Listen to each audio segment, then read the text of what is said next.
Perfect.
Salute, and welcome back to the Black Ocean. Now swinging deep in with your host, the one and only Great Black Shark. Oh yeah, now, a lot of y'all sent me this so-called situation here with Mr. Shannon Sharpe and his comments on Meg Thee Stallion. Oh yeah, we gonna get into this tonight, fam, because just as the title says there, we got to ask ourselves a question. Which is worse? Is it Shannon Sharpe's words or Meg's behavior? And let me be clear with the way I'm going to do this broadcast here tonight.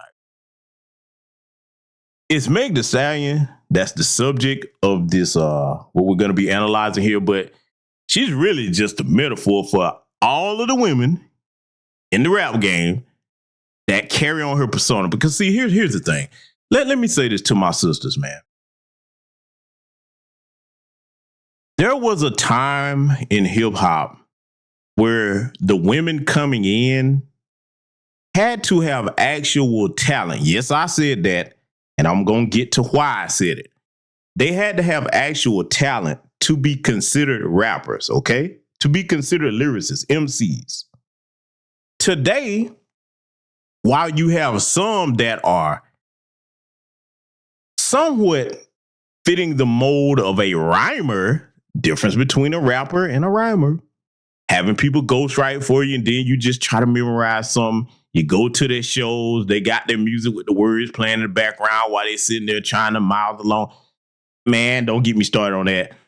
It's pathetic because they're embarrassing the craft for the women, because now all of them have the same look, talking about the same thing. It's downright embarrassing. It started going downhill. Look, let me be fair. Whether you like her or not, I would say arguably Nicki Minaj was probably the last real talented lyricist. And I'm not a fan of hers. I'm just being objective, talking about the skill.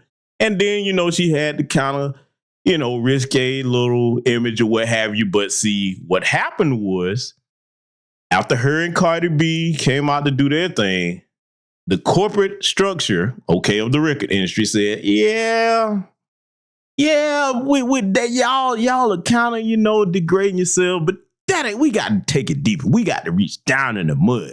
So what they did, they went and scoured the hood rat havens of America, and they went and found a Glorilla, aka Slowrilla. That's right, that's what I call her.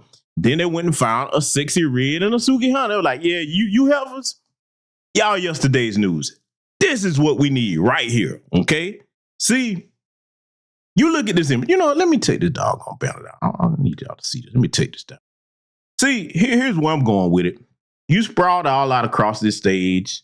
All right, looking like this. Okay, yes, when you look outside of our community, we know how raunchy Madonna was in the 80s. Oh my God, just filthy. But see, for me, let me tell you why, because I'm going to be thorough with everything I'm about to say here tonight. For me, I don't give two shits what alabastresses do. I don't care how bad their women look. Matter of fact, let me be broad on my words here, because I want to be clear and understood over here tonight. I don't care how other races of women look, period. When it comes to our women, you represent the face of our people, man. Listen, you can be sexy without being a damn turbo thought and a tramp. You can. You really can. And see, to me, I'm going to tell you why I'm hopeful. Because I think this right here is about to come to an end. I mean, when they went with the Sexy Red, see, this is where they shot themselves in the foot at. And bear with me. I'm going to explain why I'm saying that. You can't get no more lower than Sexy Red, okay? That's the bottom of the barrel of degeneracy, all right? So now, it's going to come a time, because we got women out there, I know some, that are lyrically incredible. My advice to you sisters, don't be discouraged by what the industry is promoting. You get on your grind and you write the best material possible and you push and promote yourself. Get together in groups. Promote yourself. If it's a sister that knows how to produce, in case you can't get the dudes to deal with you, fine. You can learn anything today that you want to. Don't get me started on YouTube University. You can learn anything you want to learn. So my challenge would be, or my encouragement would be for, hey, you sisters that's still trying to get into the rap game, especially younger, the lane is wide open. I'm going to tell you why I'm saying it. Imagine right now with all this crap, with these talentless hacks that's out here with this crap, and the only thing they behind all over the place, they naked every time you see them. Imagine if one or two chicks or a group of them came out with an underground record so lyrically dope where everybody like, who the hell are these women? Who are they? See, never mind corporate America. Have faith in what you can do on the grassroots, okay? Take inspiration, whether you like them or not, from guys like Lil B, okay? You might not like everything you rap about. Some of y'all may say he corny. I've already told you, go look up songs like Chasing the Rain and some of his old work, Age of Information, things like that. The brother can rap when he wants to. The goofiness is just act. My point about him is he's doing it independent. He's not relying on no corporate record labels. So for any users out there that's like, well, they ain't gonna promote us, fuck the corporate industry.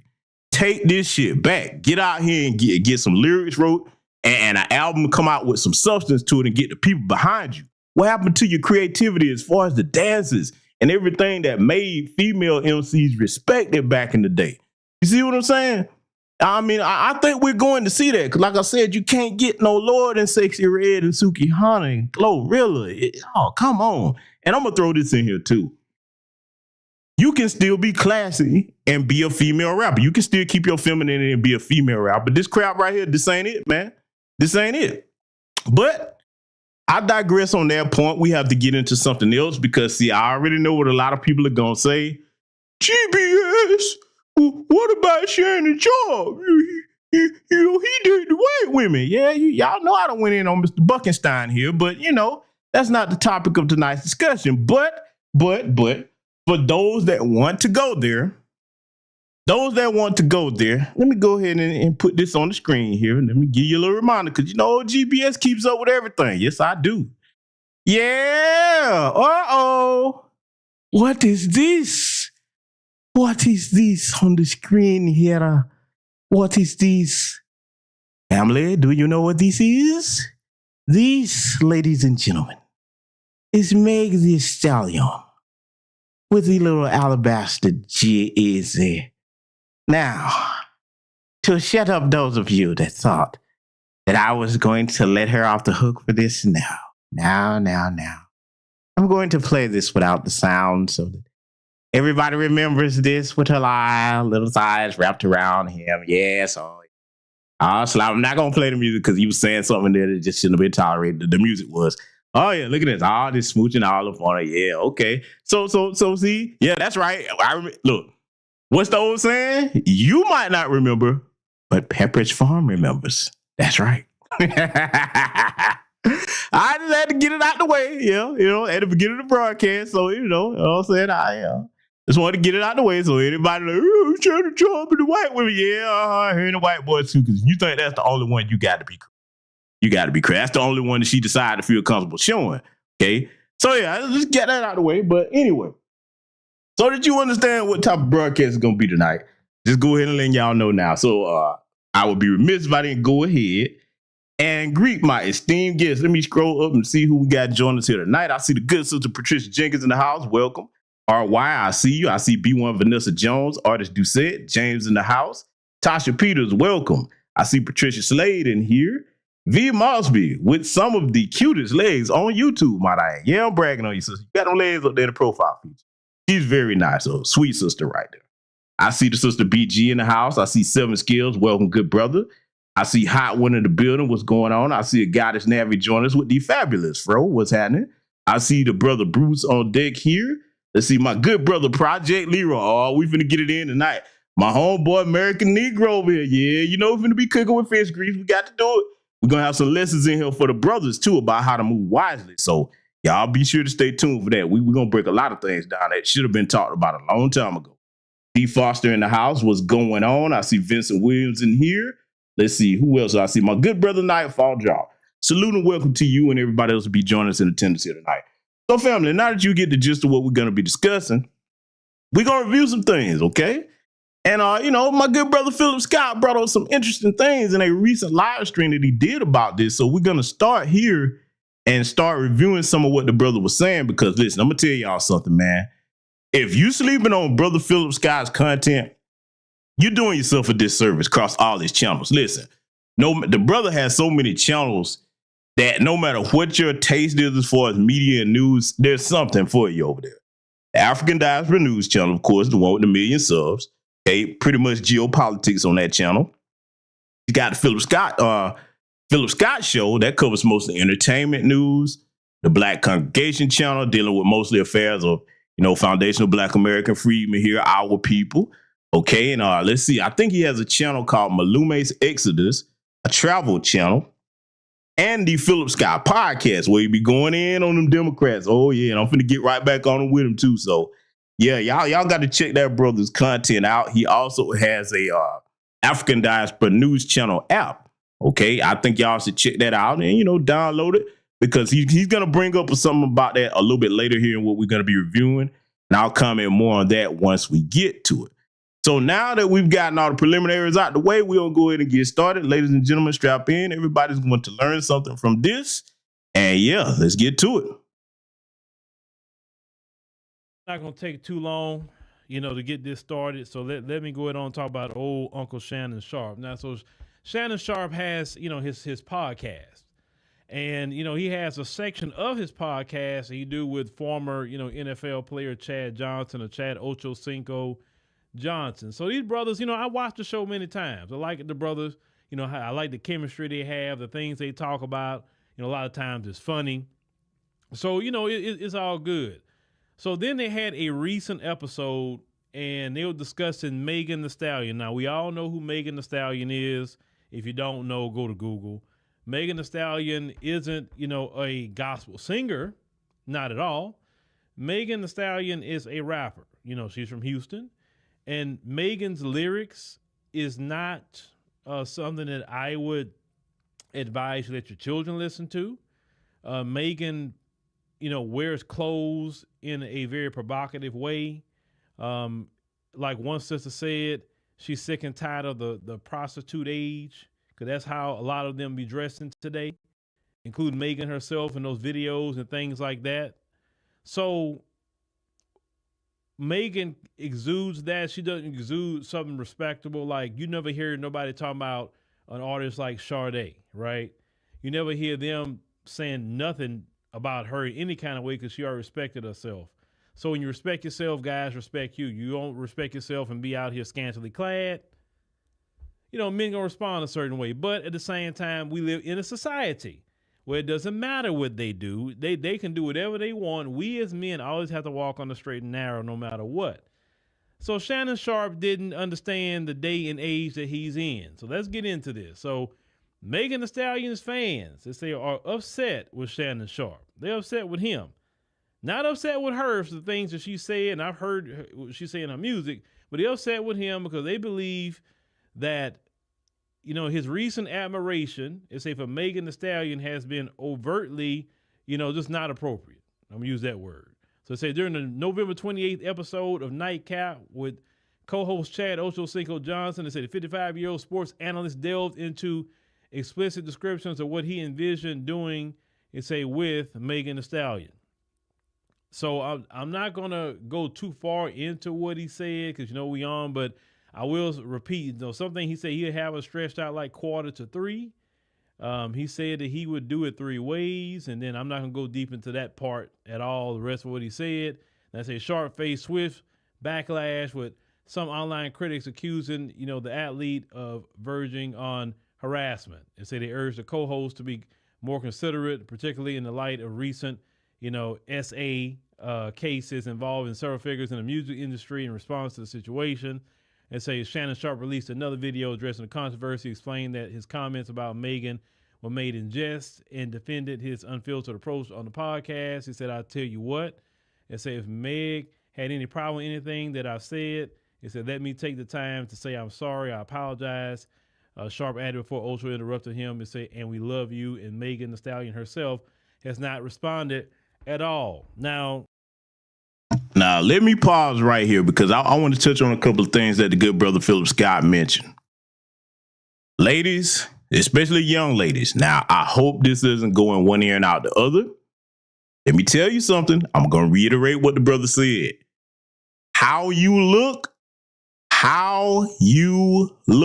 determines a lot about how men are going to treat you. Now, a lot of you today in the society, thanks a lot to the corporate America and a lot of these goofy, lame simps that are in office, okay, political office on either side of the aisle, Democrat or Republican. The way they have things structured today is the perfect storm of self-destruction for women in general of all races. But again, over here, you know, I only focus on our women. I would be absolutely fine if all the other women outside our group went down the path of self-destruction and our women had it right. I'm like, okay, hey, that's their business. Let them work that out. Okay, that's how I feel about it. If you from another community, you find that harsh, really don't care. Let me tell you something. For you ladies that say, well, that's not fair. You shouldn't judge me how we look. We all judge people off how they look, good, bad, right, or wrong. Give you a basic example here. Most ladies would understand this. Ladies, especially the young ones, listen to the sound of my voice. If a dude walked up to you and he had on some raggedy clothes, okay, looked like he hadn't bathed in about 3 days, all right, hair uncombed, yellow teeth, ran up to you talking about, hey, shawty, what it is? Can I get your number?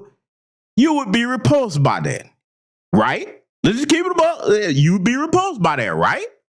Okay, hold that thought. The opposite of that, with people that choose to dress like Meg and this, that, and the third, the turbo thought attire, we'll just call it what it is. When you wear that type of uniform, the thought uniform, men in general are going to look at you like, oh, hell, you out here showing everything that should be private? You don't have no respect for yourself, so why should I? So you're going to get certain types of comments. You're going to get certain types of treatment. Am I saying it's right? No. I'm just being realistic. All right. So that's why I gave you the 2 analogies so that you can understand that just like you wouldn't want to be having nothing to do with a bummy dude that would repulse you, the flip side is men will look at you a certain way. And yeah, they'll deal with you to lay up with you, but you won't be respected. Do you understand me? See, I've told you many times over the years that one of the 3 main currencies in life that you should take care to preserve. The first one, which is the most important one, information. Why? Because you have to have information to do all things on this planet. Definitely when it comes to pertaining to the next 2 that I'm about to mention. Number 2, respect. Respect is a currency that opens doors that money cannot. Do you understand me? Do you understand me? And last but not least, of course, money. All right. Now, if you have information, you can attain and maintain the other 2. If you have respect, That's going to open doors, like I said, that money can't get you into. All right. So you want to try to preserve your self-respect as a woman. Listen, man, I love the female form more than anybody. Y'all know me, man. I'm notorious for flirting with people. Okay. I'm notorious for it. But at the same time, man, when it comes to that, you want to make sure that as a woman, you are protecting your respect, because it is one of the currencies that's going to determine how men treat you over the long haul of your life. I'm going to give you a brief example before we get back to this. Think of it this way. You take somebody that's dressed like a thought, just everything hanging out all everywhere, loud, ratchet, bunch of tattoos, it's just always into something, okay? Think Brickgate, that chick, okay? Just for a frame of reference. Then you have a sister that's dressed classy. I don't mean you got to dress like a nun, okay? Basic rule of thumb for you young ladies, let me say this to you, because the older sisters know what I'm saying. Basic rule of thumb when it comes to your attire today, if you're going to have some top showing, have the bottom covered. You're going to have the bottom covered, cover up the top. Don't show everything. Leave something to the imagination. Carry yourself different, okay, in a feminine manner, all right? So now you can take those two types of women, the Brickgate chick, all right, Rhoda, and then you take a sister that's described like I just described, okay? If one of them gets into something like the Rhoda chick, men are just going to be like, well, you know what? Hey, you got it. You loud, you independent, you trying to fight dudes. Ain't no dude going to step up to help you. But now you take a sister that's well-dressed, well-mannered, ain't bothering nobody, man. Some dude go push up on you to try to do you something. Listen, you won't have to call for no help, especially if you down here in Georgia, man. My sister down here in Georgia know what time it is. Oh, man, you going to get handled quick, especially if you're a sister that's well known for carrying yourself in a decent way. See, ladies, understand that men make distinctions in what type of women are out here. See, what confuses a lot of women today, just because a man being, we're straight heterosexual men, we'll look at the chicks that's got all that stuff hanging out. Yeah, we're straight men. Will we respect them and treat them like ladies? Yeah, not so much. Not so much. Not at all, to be honest with you, Kay. Let me not sugarcoat anything. Not at all. So it's up to you today to pick which one you want to be. And that is a choice that you have to make. I'm telling you now you can ignore what I'm saying and do what you want to do. All I ask, all most men ask, is that if you make that decision, don't complain about what comes after that. But Brother Phil is about to get into something very important here, and I'm going to have a lesson coming up for a lot of you brothers that are up and coming, successful. Everything should be used as a teaching lesson, even this moment here with Shannon Sharpe's words, because listen, compared to Meg's behavior, what he said is mild. See, this is the part right here in America today. They got it structured where no matter what women do, always blame men. Well, he shouldn't have said that. Okay, well, ask yourself this question. If Meg Thee Stallion carried herself, let's just say, like, let's pick an artist. Because you got to go back, sadly, in the past to name some classy artists. Like Anita Baker, okay? I know you like you. Who is Anita Baker? Listen, you missing some great music if you don't know who the sister Anita Baker is. Say she carried herself that way, as far as her appearance and her demeanor in public. You think Shannon Sharpe would have said that? Because see, brothers, tell me if I'm lying. If Shannon Sharpe would have came out his mouth and made them comments about somebody like Anita, the brothers would have been like, hey, man, what you doing, bro? Nah, come on, that's Anita, man. What you talking about?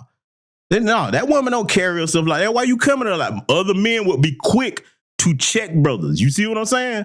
For Meg, people like, well, hey, that's what you rap about in your song. That's what you do. Ain't nobody gonna be quick to come to your defense when you out here carrying yourself like Suki Hana, Slow Rilla, and the rest. Okay? I'm just gonna give you the real. I told you we turn the sacred cows into hamburgers over here. So if I'm hurting your feelings, it is what it is. But I'm gonna continue to tell this truth.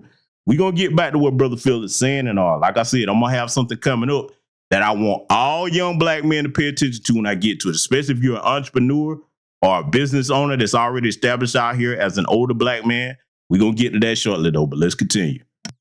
You brothers, let me say something to a lot of you brothers out here, whether it's Shannon Sharpe, any of you brothers out here, especially you brothers that's trying to do things on your own, you brothers that's trying to build your own companies and all of that. Right now, they're headhunting, especially for black men who make some sort of money. You know, right now they filing all these lawsuits.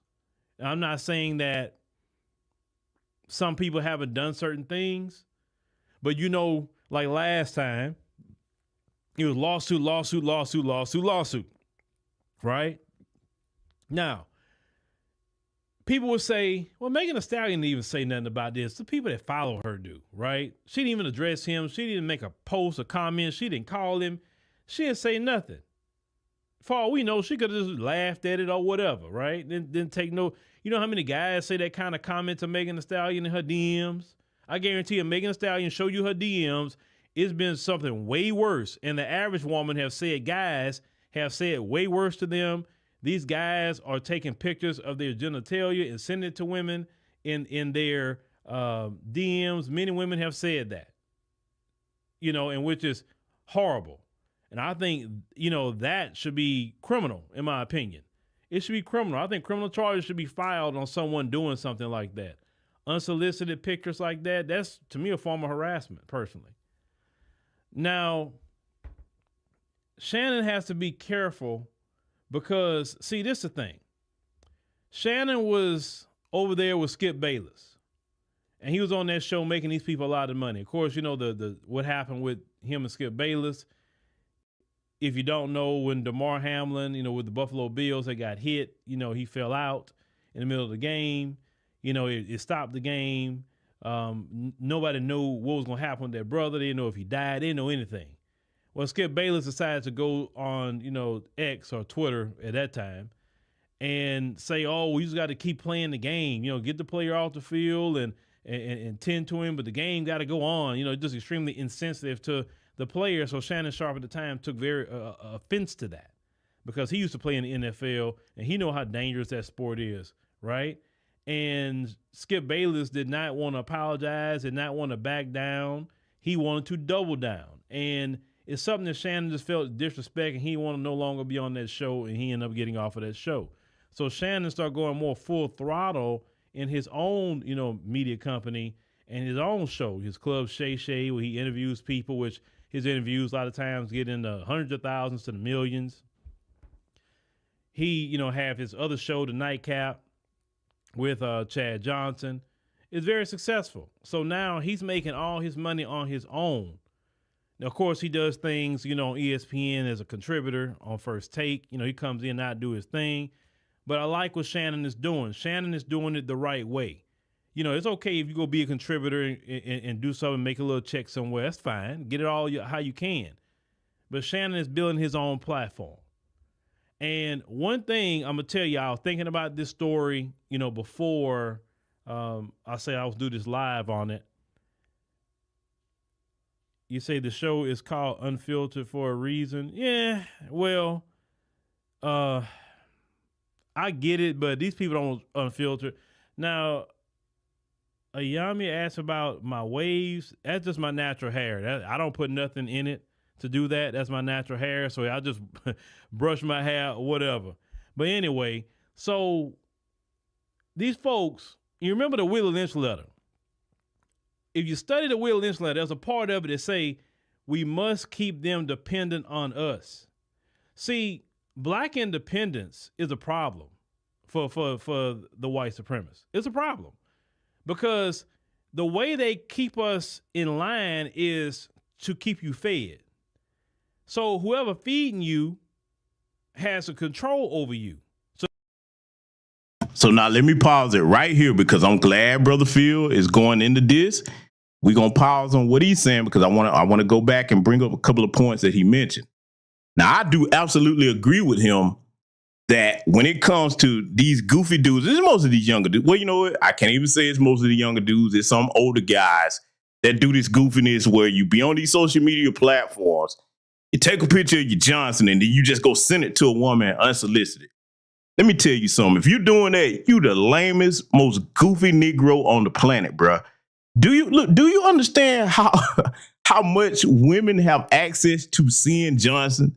You think that because you take a picture of yours and send it to her, that's gonna magically what are you expecting? I can't even that is so lame. Listen, dog. If it come to that, you need to be in a situation where you say, okay, if that's what you're trying to see, you got to see me in person. That's what that's for. So you're ultra lame if you're doing that. You're setting yourself up to be in legal situations because there are laws in certain states that actually do make that a crime.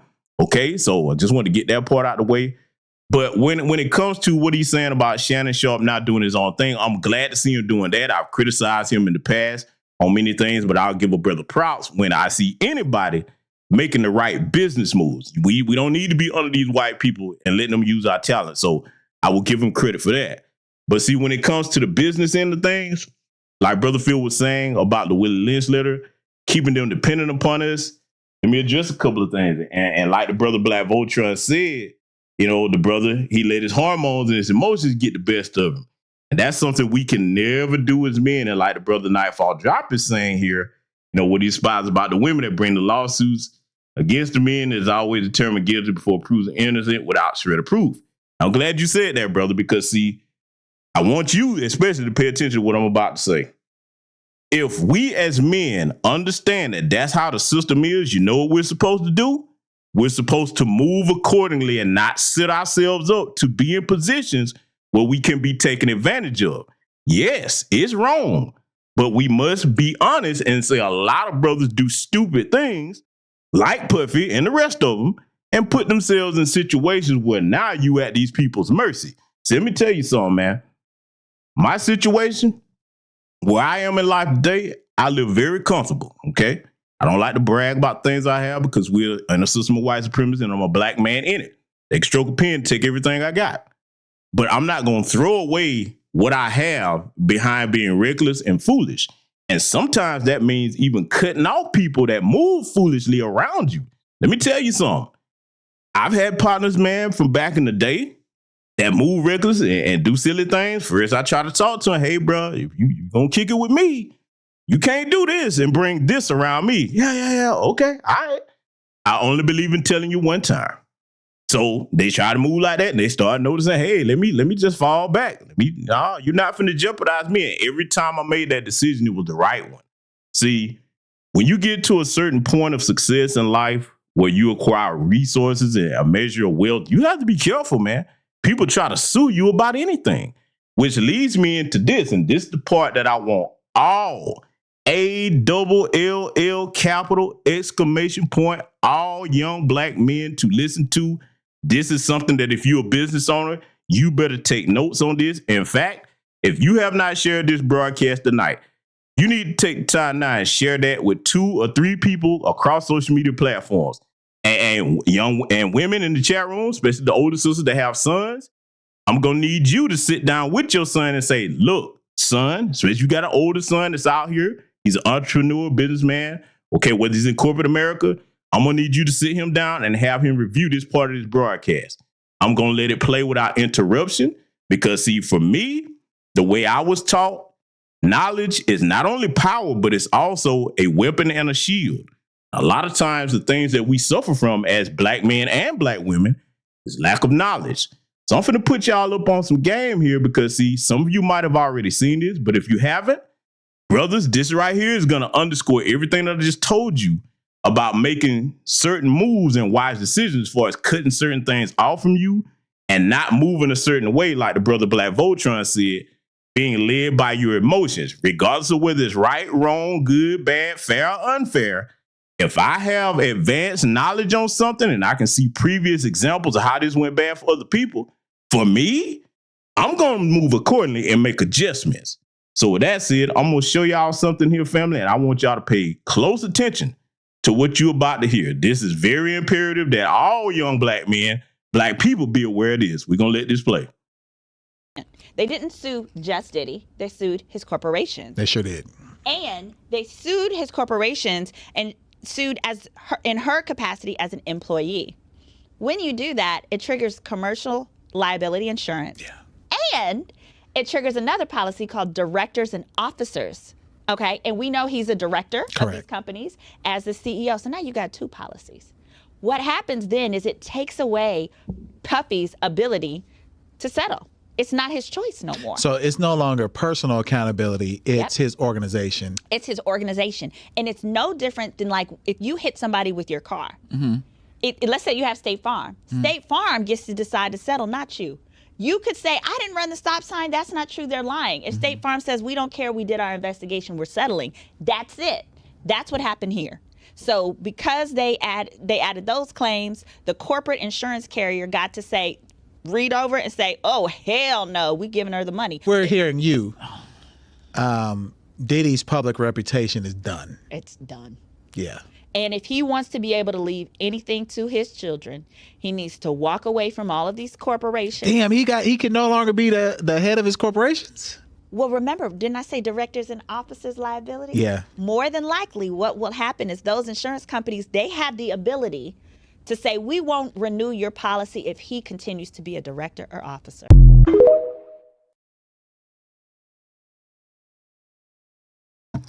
And there you have it, ladies and gentlemen. It's just that simple. See, let me tell you something. I'm glad, and now I look back at the times where my father, my uncles would take me with them to business meeting because most of the men in my family are business owners, okay?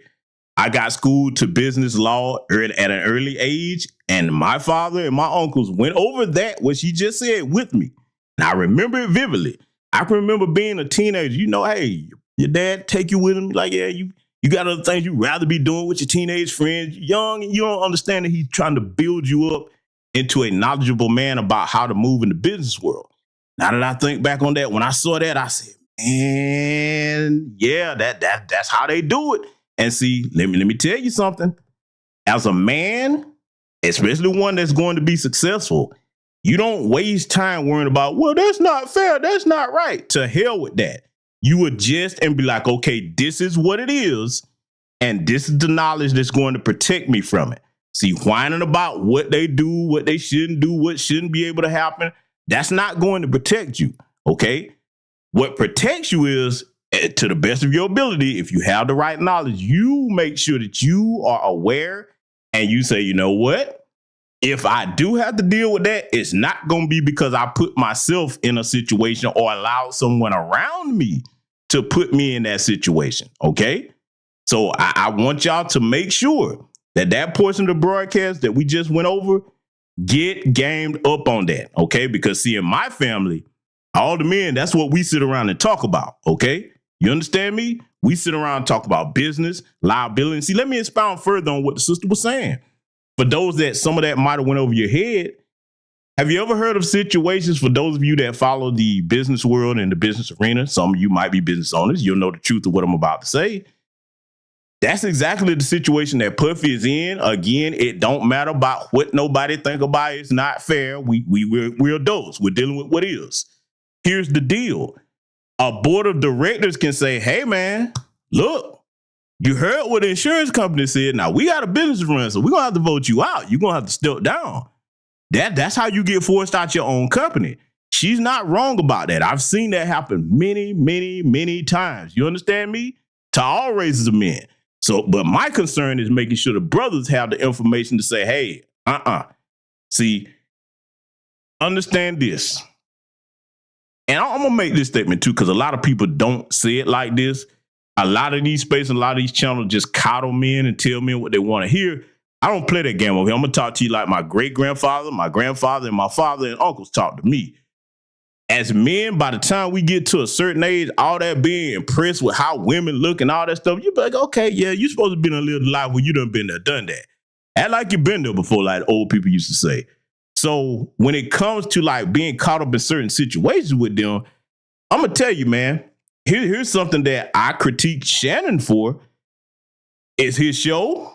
He can make whatever comments he want. But for me personally, a chick like Meg Thee Stallion couldn't even make my radar. Yeah, I mean it. I'm telling you now. Now, I may not be her cup of tea, but if I was, I'd be like, no, Shorty, no. I don't want to be cool with you. You can't hang out nowhere where I'm hanging. No. Chicks like that, you stay far the fuck away from me. See, when you get to certain areas of life as a black man, you be like, no, I work hard to get here. I'll be damned if anything around you or your temperament or whatever or silly people that's around you bring me down and ruin my reputation and everything that I earn. No. Because see, for me, of course, I don't like to lose money like any of us don't. But I tell you one thing, my father said this and it stuck with me for my whole life. There's not one dime in this world worth your reputation. My father still says that to this day. That's a lesson that has stayed with me. He's right. Because like that lady was saying in that clip, once your reputation is damaged, that's going to affect the money and everything else and your family legacy. And that's another thing that's more important to me, even than money, my family legacy and my family name. Okay. So that's a little bit of game for the people that want to take it. Now, some people, you go in one end out the other. Fine. You'll be the one to learn the hard way one day. But anyway, we're going to get back to what Brother Phil is saying, because he's about to drop some gems on that subject as well. Let's let it continue. Are you going to bridle your tongue? You're going to let them get away with telling you things on the job? You're going to just put up with a lot because they're feeding you. They're keeping your bills paid, right, at your job. But when they're not feeding you no more, and Shannon is literally building up his media company off of his own community, which is what we should do. We have no reason to pivot to no other community if we don't want to.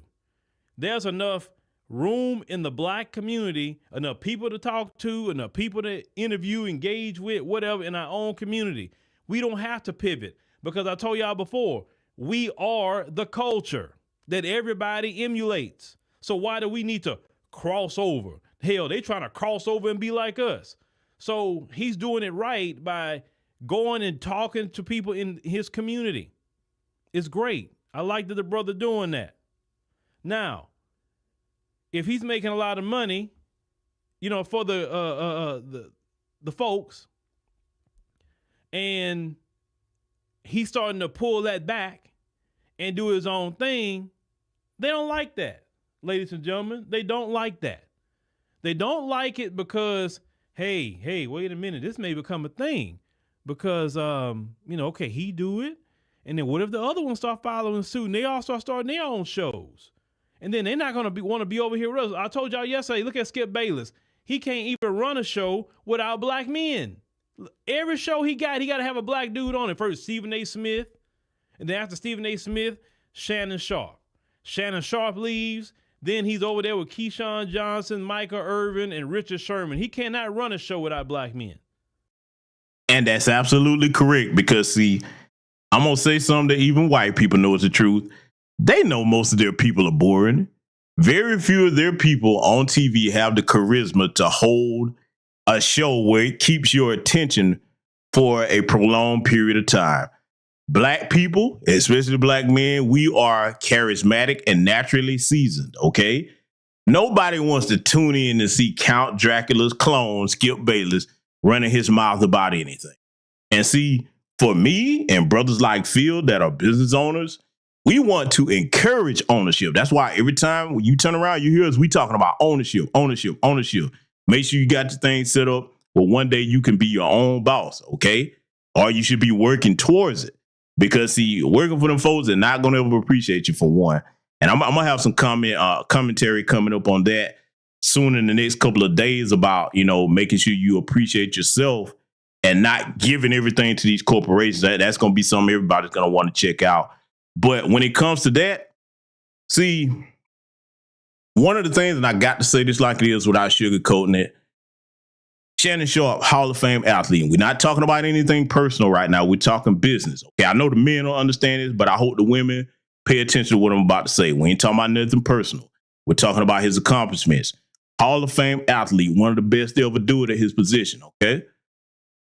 Most of these athletes in the NFL, NBA, whatever, they have excellent athletic talent, have excellent athletic skills, athletic IQ, if you will. The problem is that's all a lot of them are well versed in. And see, that makes them vulnerable to be taken advantage of and set up and get themselves into all types of things. All right. So now when I see somebody like Shannon finally saying, look what all it took for him to ditch Skip Bayless, that should have happened way sooner than that. Because I've covered on this channel that situation where if Skip was being disrespectful, the very situation that Phil was talking about here, that broadcast, y'all can see that because y'all know I went in. But here's the thing. It shouldn't have taken that long for him to say, hey, wait a minute. I'm the talent. See, there's a such thing as a healthy ego. And I'm saying this to young black men that are working in corporate America or wherever you at. If you know for a fact that you and your skill set are what carries a place, you need to make sure that you understand that and never forget it. And then put yourself in position and say, you know what? When it gets to a point where you're not appreciating my skills, cool, no problem. Let me just go ahead over here and go into business for myself. That's what you need to start doing. I want all black people to learn to do that. Okay? Now you have to set yourself up to do it. There are steps to do it, but you need to understand when you have a value that you're adding to a particular place, a business, corporation, or whatever that they would not have without you or would be hard pressed to find if you leave. So finally, Shannon Sharpe realized that and he's over there doing his own thing. It's a long time coming. You should have been did that. But now, once you do reach a plateau where you're doing your own thing, you must always think in terms of a business owner. How do I protect what I built? How do I protect what I built? That you must always be in that mindset and coming up with ways to innovate how to protect what you built, not just on a physical level, but I'm talking intellectual property. I'm talking about from making sure that, you know, your business is lined up, got all your taxes in order, everything. You got to make sure you got all your bases covered. See, when you're a business owner, you really don't have time to be worrying about what other people do and what they got going on. You look at my channel right here, okay? For example, how often do y'all see me going back and forth with people in a beef? You want to know why I don't do that? Because look, there's been some people try to take little pot shots at me and stuff. Man, I could kill this. I don't even know their names, man. The only way I'll respond is if there's like some type of intellectual value to it and a lesson I can teach. But let me tell you why I don't engage in it. Now, to each his own, it can be entertaining content for some. But I got business to make, man. I got business to run. I'm too busy, man, making sure my bags stay coming in residually and perpetually. See, look, one of the first things I do, I get up in the morning, man, I check accounts. That's what I do. I don't get up and check, who said so about me? I don't care what you saying. And now, if you want to get me to care, start affecting my bottom line some type of way in the things that I do offline. Oh, boy, would that ever be the wrong thing to do, boy? Because I'm going to tell you, boy, I will put you through more legal hell than you even understood existed. I keep attorneys on retainer, but see, listen, everybody, some people that know me personally, y'all know what I'm saying. My point is this. What do I always tell y'all about time over here on this channel? It's the most precious, non-renewable asset and resource that you'll ever have. Okay? You would come out better wasting money than wasting time. You understand? Because once you waste that time, you can't get it back. You can get your money back. You can't get your time back. And listen, I'm telling you, I'm like that across the board in any situation. If I determine that it's been a waste of my time, yeah, I'm going to make sure that you don't get a chance to do that again. That should be highly offensive to any productive man, okay? The wasting of your time. See, a lot of these issues and problems that a lot of these guys have with these women, this, that, the third, is because really put the women to the side for a minute. Ask yourself one question. How did you allow this person to be in your circle to waste your time? That could solve a lot. That's a whole nother broadcast for another day. But I just want to take the time to point that part out. And I want y'all to pay close attention to what Brother Phil is about to explain next here, because see, as older black men, we got to make sure that the younger brothers coming behind us don't make these types of mistakes. And when we see certain things like this going on, we have to take the time to use it as a teaching lesson. Again, as the broadcast is saying here, yes, Shannon Sharpe's words, people might take offense to that, but is it worse than Meg's behavior? I posit to you that it's not. I posit to you that her behavior is why he would think to make that type of comment in public. Because I guarantee you, like I said, whether it was Anita Baker or, okay, somebody like an Aretha Franklin, I'm just naming names as far as like how the ladies carried themselves. Women that when you think of their names, Dr. Francis Chris Wilson, rest our ancestors' soul. Women that when you say their names, you say, whoa, that evokes respect. I guarantee you, if she was carrying herself like that, he would have been like, yeah, boy, she's attractive, this, that, the third, and he wouldn't have went into all that detail. So again, that's the lesson here for the ladies. How you carry yourself matters. But we're going to get back to it here, and I want y'all to pay attention to what Brother Phil is about to say. It's very important. He is literally riding off the coattails of black men. That's why I say to black men, especially a lot of you athletes, you got the bread, do your own shows. No, people come there listen to y'all. Nobody care about no Skip Bayless. Because if they cared, they wouldn't have to bring nobody else in. with him if people actually wanted to listen to what that dude had to say. So any little way they can get in and attack you, because trust me, if Megan Thee Stallion herself haven't had a problem with it, and her so-called fans, how do you know her so-called fans made a big deal about the situation? We don't know if the folks hiding, but because they use AI pictures of black people and go on social media and act like they black, right? They do that. They always try to divide and conquer our people. Now, should he have said some things that he said like that in this climate? No. Have most guys made comments similar to that about a girl that they thought was highly attractive in their lifetime? Probably so. But it wasn't on camera. It wasn't before the world to see. You know what I'm saying? And in his mind, you're like, man, look, I'm talking to Chad, man. It's a program for the fellas. We just chopping it up no different than any other man chopping it up. But we don't live in that society. Unfortunately, as I said before, we live in the kindergarten society. Yes, nobody watched no Skip Bayless. Who cares about Skip Bayless? And the reason why I say a kindergarten society, when you were kindergarten, everything just hurt your feelings. Everything was offensive to you because you're like 5 years old at the time. You're a child. And with time, you get older, you get grown, and not everything gonna offend you no more. I don't care about that crap. I'm grown, right? I'm worrying about more important things in my life. But American society has trained just about everyone to act like kindergartners. Everybody's offended on every little thing you say. Comedians can't even joke anymore like they used to. They holding back their material because they worried that it's going to hurt somebody's feelings and then they're going to get canceled. I mean, that changes your whole, energy when you're doing comedy. And I know that just some guys, they were saying don't even want to do comedy anymore because of that reason. Because you say one little thing and now everybody's against you. They want to pull your job and they want to take you this away, that away. I mean, we live in a kindergarten society. So since we do Salute to the brother 400 for the cash out. Thank you very much, family. And see, I agree with what Brother Phil is saying. We do live in a conditioned kindergarten society. Now, let's go into a little bit on that, why society is like that in America today. Choose my words carefully. When we see the issue about a certain part of the kaleidoscope community, shall we call it that, wanting to identify as something that they were not biologically born. If I or anybody in this chat room said, hey, go tie a towel around your neck and jump off the top of the roof of your house and it just identifies a superhero, you can fly. Everybody would think that person is crazy, right? Similar with that situation, okay? I identify as this, I'm that. Oh, okay, just nonsense. That's what children do, pretend and make believe. Now, in conjunction with what Brother Phil is saying about how everybody's so sensitive about things. Yes. Oh, my God, man. That's one of the things I miss about the 90s, to be honest with you. I think that was like the last era where people just it wasn't all this sensitivity. That is killing the masculinity in this society. And I'm going to tell you what the opposite effect is besides killing the masculinity. It's also setting women up to function as big overgrown children. You don't have to take any accountability for nothing that you do. Let me tell you something. That puts you in a powerless position, ladies.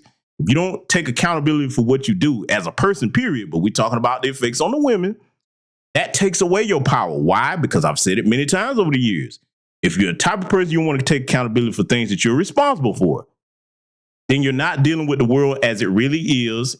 And you're only dealing with the world how you wish it was and how you feel it should be. When the world is saying, yeah, you can feel I should be one way, but I'm not. And the people that actually take accountability for their actions, they do much better. So now when you have the erosion of masculinity, you want to put men in these little boxes. Oh, you shouldn't say that. You're hurting people's feelings. And then you have the opposite effect, like I just described on the women, where they act like big overgrown children. You have a crippled, crumbling society where only the upper echelons that run this in both political parties, they benefit from that because it causes chaos. And see, why is that important? Here's why it's important. When you have chaos and confusion all amidst the masses of a people, they can't focus on what you're doing that you shouldn't be doing at the top. Case in point, if you think on reaching, how do you think we got to this point in this country where all these people that don't belong in our country are coming over here right now using our resources? Jim Crow Joe Biden making it rain on Zelensky over there in Ukraine, just left and right, spending all kinds of money to get the Afghan refugees on. You see what I'm saying? See, let me give it to you this way before we get back to what Brother Phil is talking about. I'm going to give y'all a little homework assignment when it comes to that. Because, see, social conditioning, that's something that you have to be aware of in society. And let me tell you something, as a black man and a black woman, especially if you're in a marriage or committed relationship, that when the both of you understand how things are moving today, it makes it easier for you to navigate around the BS, all right? And keep focused on what's most important, the empowerment of your union. I want you all to look up what the Overton's window is, and I want you to study that because it shows you how something can start out as an unacceptable thing in society and progress to acceptable. There's several stages in between. I want you to write that down, the Overton's window. And then I want you to look up a social conditioning experiment called the 5 Monkeys, okay? I shared this with a sister about 2 or 3 days ago, I think. 3, maybe 4 days ago. The experiment is called the 5 Monkeys. I'm not going to tell you what they are. Fact of business, I reviewed both of those things on this channel. You probably seen me post on the community tab, but I want y'all to look that up. That's the Overton's window and the 5 Monkeys social experiment. When y'all look at that and then you look at everything that's going on around in society, a lot is going to click, okay? But anyways, we're going to get back to what Brother Phil is saying here. Like I say, he's dropping a lot of good gems over here tonight. And we hopefully that the people that tune in, they'll listen to this, learn from it, and apply the information. Let's get back to it. Live in a kindergarten society, you can't say certain things like that. Now, if you are completely independent and no one can take nothing from you because you're completely independent, you're not dependent on nobody's platforms, nothing. Because you see a lot of his shows on YouTube. I hope he has his own. Well, I know he got his website, but I hope he's building that up over there. You know what I'm saying? Because they could one day pop up. And, you got to watch these people, man. Because when they trying to come after brothers, they use any little lane like this, and they try to make it, oh, you heard those comments? Oh, he sound like, what if he's this? And what if he's a predator? And what if, they'll do all that situation and then trying to find some woman from 80 years ago to come out here and say, oh, yeah, he told me the same thing, so I'm suing him for $5 million.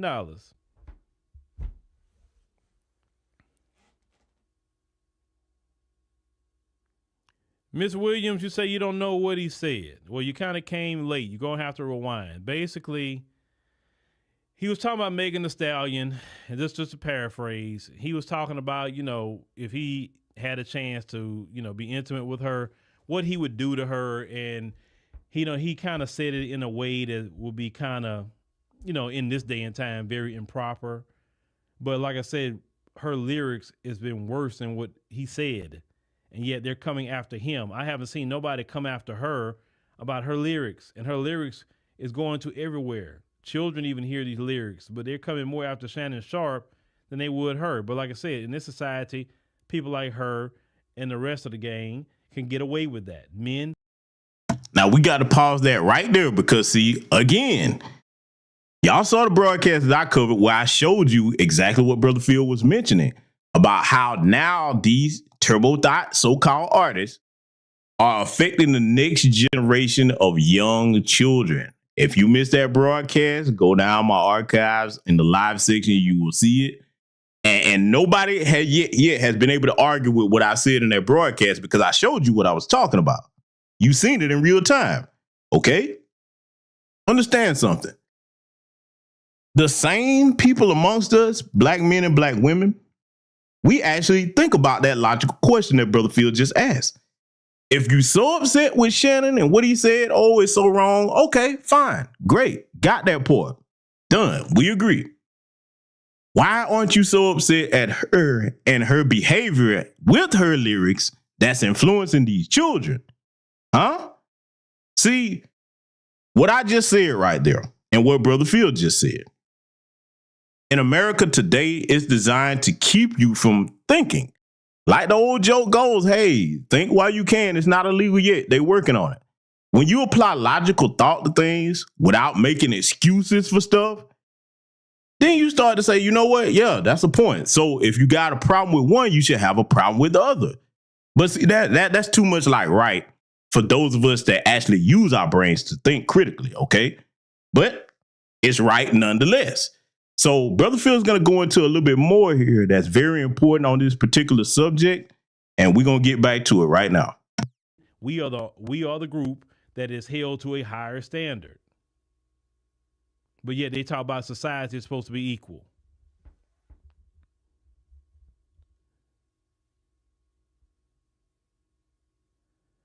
Well, no, you said Chad set him up. Chad didn't set him up. How you gonna set him up? He said what he wanted to say.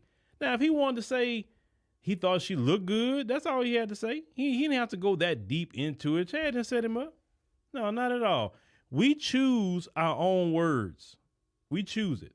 Oh, they led them to say that. No. You have to think before you talk.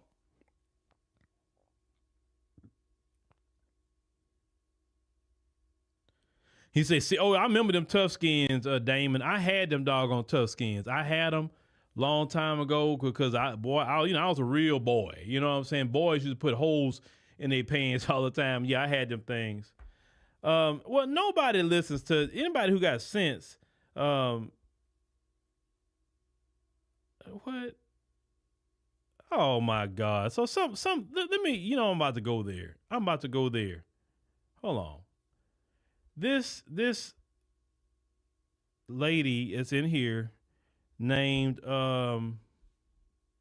what's her name? Jenny here. Jenny. Her comment was that what Shannon said was disrespectful, and he's too, and she used an expletive but tried to cover it up, old, to speak about a woman in that way. Now, before Brother Phil go in, because he's about to go in and see, let me tell y'all something right now, man. And I'm laughing while I'm saying this because when it comes to a lot of content creators, some of y'all will mistake the fact that we try to carry ourselves with a certain level of professionalism. And you'll come over into a chat room just trying to say anything and be somewhat disrespectful. Let me tell you something. Brother Phil don't tolerate that, and y'all know I don't play that, okay? But see, that comment that she just made, see, this goes into what Brother Phil was saying, what I went in on earlier about America being in a kindergarten phase of society right now as far as social behavior. Shannon Sharpe age don't have nothing to do with the comment that he made, but you know what? She didn't think about because she thought she was cooking when she said that. Watch how I break this down. And Phil's gonna get on it too, but I would have told that lady, whoever she was in his chat room, I would have asked her this. How do you expect someone else to respect you more than you respect you? Did I say that? Yes, I did. I'm gonna say it one more time. How do you expect someone else to respect you more than you respect you? Huh? Do you think you're supposed to receive more respect from other people when you don't respect yourself? I'm going to ask a question that's going to piss a lot of people off, and it is what it is. You know, this the piss you off channel over here. Can anybody honestly tell me anything about Meg Thee Stallion's image that shows self-respect as a woman? Yeah, I went there, damn it. Yes, I did, because somebody got to say it. Tell me the one thing, just one, about her image, and not just her, because I told you at the beginning of the broadcast, the Glorrillas, the Suki Hunters, the Sexy Reds, whoever you want to name. Show me one thing about the way these women are carrying themselves that says, hey, that's self-respect. I need to respect that woman. Come on now. Oh, yeah, it's Sunday over here. Yeah, I got to preach. I got to do it. Huh? I challenge anybody. Anybody. Can anybody find one thing? Come on now, tell me. Yeah, because see, I want to hear it. I want to know what the one thing that's worthy of respect about that image. And see, here's the thing, ladies. You got to ask yourself this question. Is all money good money to you? Because if the answer is yes, fine, do your thing on OnlyFans. You could be the next Suki Hunter, Sexy Red, whatever. Here's what men are telling you today, and y'all better get this through your heads. I'm a Gen Xer telling you, because I'm trying to warn you about where the future is going. The millennial men and the Gen Z men coming up, they're telling you, fine, do what you want to do, but you going to hold that L later on. See, what's going to happen, Lord willing, should they live long enough, they're going to hit them mid-30s to 40s, and then they're going to reach the epiphany phase and think that they can just take off the turbo out of tire and, hey, I'm good. I'm ready to be married now. And the guys are like, no, we tried to tell you wasn't marriage material with what you was doing. So if that's what you want to do, cool, no problem. You grown, you do what you want to do. Just make sure you're ready to accept the consequences. Because I'm telling you, these millennial men and the Gen Z little kids coming up, they're not having it. They're not having it. Some of them are even leaving the country because they don't want to deal with it. You don't have to like it. I'm telling you what's happening, okay? Anyway, we're going to let Brother Phil get back to it because I want y'all to hear how he deals with this. Let it continue. Ma'am, how many comments have you left Meg Thee Stallion about her disrespectful music that she's made and she's influencing black girls and black women? Black girls and women have, and even women that's even my age and older are mimicking Meg Thee Stallion too, not just young girls. All the filthy language, all the innuendo, all the twerking and all of the half-nakedness. See what I'm talking about? You don't say nothing about that degenerate behavior that Meg Thee Stallion perpetuates and also hurts the image of black American women throughout the world. You don't say not a word about that, but saying he's too, what age has to do with what he say? Okay, he's what, in his 50s? I think 55, whatever he is, right? I mean, what, men aren't attracted to women no more at that age or what? I mean, Shannon's he's in great shape for his age. I mean, the brother's doing very well for himself. I mean, what age got to do with it? I don't get that. Anybody can make a comment. Anybody. But that's what I'm talking about. That's what I don't like about this community, ladies and gentlemen. We are cool with certain degeneracy. Like Pookie and Ray Ray can be out there, be straight degenerates. And none of y'all say nothing about what Pookie and Ray Ray are doing. But you'll make you'll go ham on Shannon Sharpe. Is Shannon Sharpe out there harming people in the community? Is he carjacking? Is he robbing? Is he doing anything like that? No. And you act like, it's this type of thing, Jenny. He or she without sin cast the first stone. Now, let me pause Brother Phil right here because, see, he's right about what he's saying, but see, this is something else that I'm starting to see. For those of us that travel, because Brother Phil himself is very well traveled, I myself am very well traveled within and outside of the United States. This is what we're trying to warn y'all about, because, see, it's not enough to just say, well, they don't represent me. Fine, you're right. You may not be that kind of woman. What the men are trying to tell you, especially those of us that get on planes and leave here, that image is going overseas, and other cultures, when they see a black woman, the first thing they think, oh, you must be like Suki Hunter or Sexy Red. You don't believe me? Start traveling. Look, unfortunately, we have a class of women in our community, usually older, that you feel like you got to argue with everything a black man tell you. When your brothers are speaking to you out of love, got your ears stuffed. Nah, I'm not going to listen. You know how little kids put their fingers in their ear, don't want to hear anything you say? And then when you find out what we were telling you was the truth, it hits you in the face. It's too late. We are telling you, ladies, this is not a matter of, I just don't listen to them. They don't represent me. Y'all better crack down on these hoes. You understand me? That right. Look, let me tell you what I mean when I say that. Just like women are bold enough to run up in the face of men that are 2-3 times their size, you better run up on these heifers and shut that down. I mean it literally and figuratively, okay? Y'all better make that offensive and say, look, a line in the sand is drawn. No, you will not represent us this way because it's harming us. Think about it. Sisters in here, I know I have many women listening to me that do very well for yourselves, okay? Y'all deserve to enjoy life. Think about what would happen And I'm giving you a hypothetical, but this has already happened to some black women that travel overseas. Think about you getting ready to say, you know what? I got some vacation time coming from my job, or I'm going to take a break from my business. I'm going to book me a trip, man. Let me just, I'm going to go to Jamaica, or I don't know. Hey, let me go ahead across the other side. Well, let me go to Turkey or somewhere, wherever you want to go.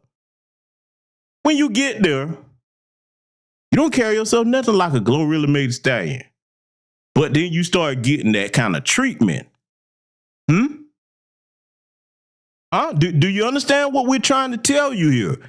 Y'all, I'm telling you, some of y'all that just stay right here in the terrestrial United States, you don't see it. Those of us that move about, we see it. And we're telling you, y'all can't afford to play with this, man.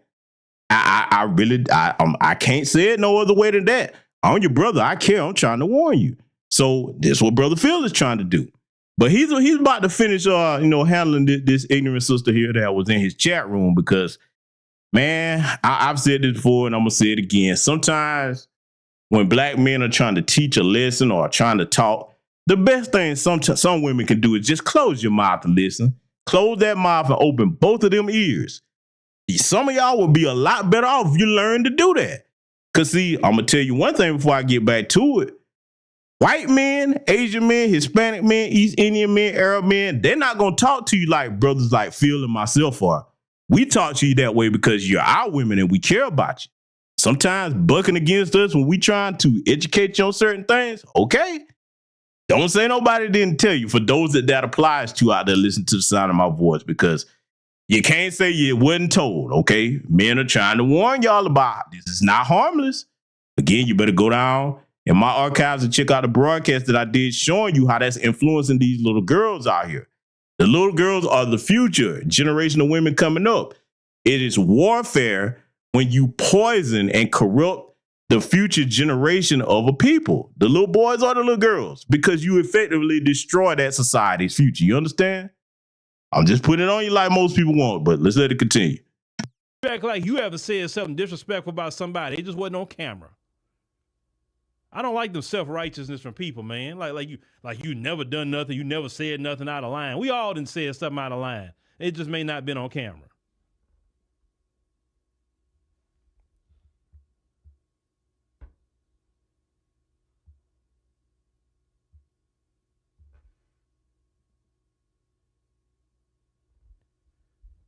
What? Nobody's even talking about Cardi B. Why are you bringing her up?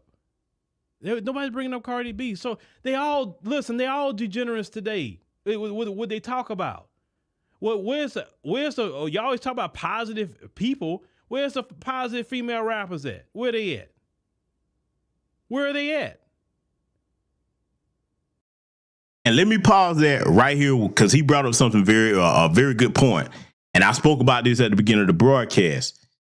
To my brothers, let me tell you what's something that we're going to have to be ready to do when we spot them, whether it's one person or a group of them, in order to do our part to combat this, because it's one thing for us to call it out and warn the sisters about it, because they see what we're talking about. It's up to them to take a hard line stance against it, okay? And start demanding that, hey, we don't want to hear that kind of music. You better not come to our schools and perform this around our children. No, we will not accept you as if you're something to be looked up to. But brothers, here's something we got to be prepared to do. Whether it's one woman or a group of them, the next women that come up that have the complete polar opposite of these women's image in that rap game, we have to throw full support behind them. Like, okay, sister, we've been waiting on this. You actually have some lyrical talent. You ain't out here with your ass cheeks flying all over the place. We see what you're trying to do. We're going to support you. I'm telling you, brothers, keep your eyes out for that because I'm looking for it. And if I see the counter to that, oh, yeah, I'm going to support that. Because, see, all of us have our part to do in black society, okay? It's things that the men have to handle. It's things that the women have to handle.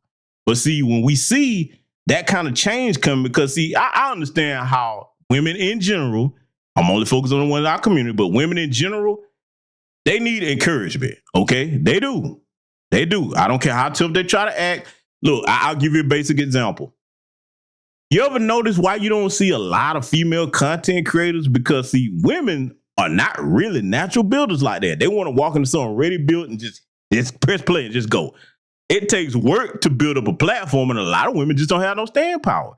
They're looking at what other people got instead of saying, okay, I'm going to put nose to grindstone, focus on what I'm doing, put out my content, and be driven by that. They're more driven by, okay, it's not happening fast enough. It's not happening quick enough. As men, we understand if we have a goal, we say, you know what? This needs to be done. This is my vision for it.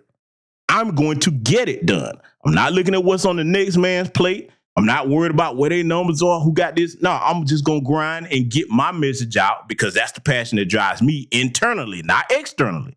See, if there's one big difference between men and women, most men that are productive builders, we're driven internally. Look, think about a campfire, right? A lot of you brothers in here can relate to this. If you're building, you productive, you have an internal fire in you that you keep throwing logs on from within. External validation, that's cool, that's all right. But whether I get that or not, I'm going to do what needs to be done because it is my goal to complete the task. Women, on the other hand, it's all about what everybody else think. You see what I'm saying? And I'm not knocking the ladies. I'm just stating a matter of fact. All right? So for what I'm saying is, we see the women coming out, because I think we're going to see that. It's going to be some sisters that are going to be like, nah, man, we tired of being looked at as clowns.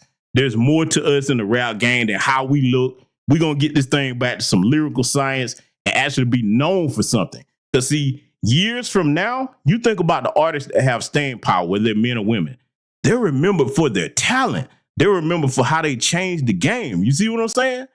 And I know that there's going to be some women that are like, man, I don't want to just be remembered for me shaking my ass. Because think about it. Which one of them stand out?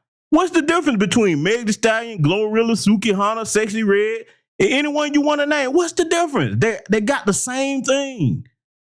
I'm telling you, man, when we see those brave enough to challenge that and break that mold and bring this thing back to trying to have women respected in hip hop for the lyrical talent versus just how they look, we got to be ready to support it. That's just my 2 cents on that. We won't let Brother Phil get back to it. They're all doing it. Glorilla, Lotto, like name them. They're all saying the same thing because they ain't got no originality. They're repeating the same lyric, the same tired crap. That's why I like what that sister said, that she is sick and tired of the prostitute era in hip hop. I was so happy when that sister said that. That's all you talk about. Is nothing else you could talk about? Oh, time out. Whoa, boy, listen, man. I just looked over my chat room. I forgot. I have the most vicious chat room on all of YouTube, I think. But this was very relevant. So, Sister RY, I got to copy that. I got to steal that from me. I got to borrow it. She said, none. They are all thought copies. I like that. Never mind the hot copy. It's a thought copy. Oh, man. Why did you give me more ammunition, sister? Hey, listen, expect the meme. Y'all know how I do it over here, man. And by the way, speaking of that, before we get back to that just made me laugh. That was so funny. But by the way, I want to address something real quick here. One of the things I try to do on the channel, I save like the uploads and the live stream for the more serious nature content. But if you want, more lighthearted content on this channel, just check out my YouTube shorts. I recently put up one that's got everybody laughing, boy. Look, listen, man, I find things and put it together in a way that most people won't. So if you ever wonder, like, man, do you ever just be lighthearted? And y'all know I joke on stream sometimes. But the more lighthearted stuff that's more like, that you can find a little bit of comic relief from, you'll find it in my YouTube short section. So just putting that out there for people that have been asking that question. Let's get back to it. Like, my Lord. They are more vulgar than the men. At one point in time, it was the men, now it's them. But you can't say nothing about that.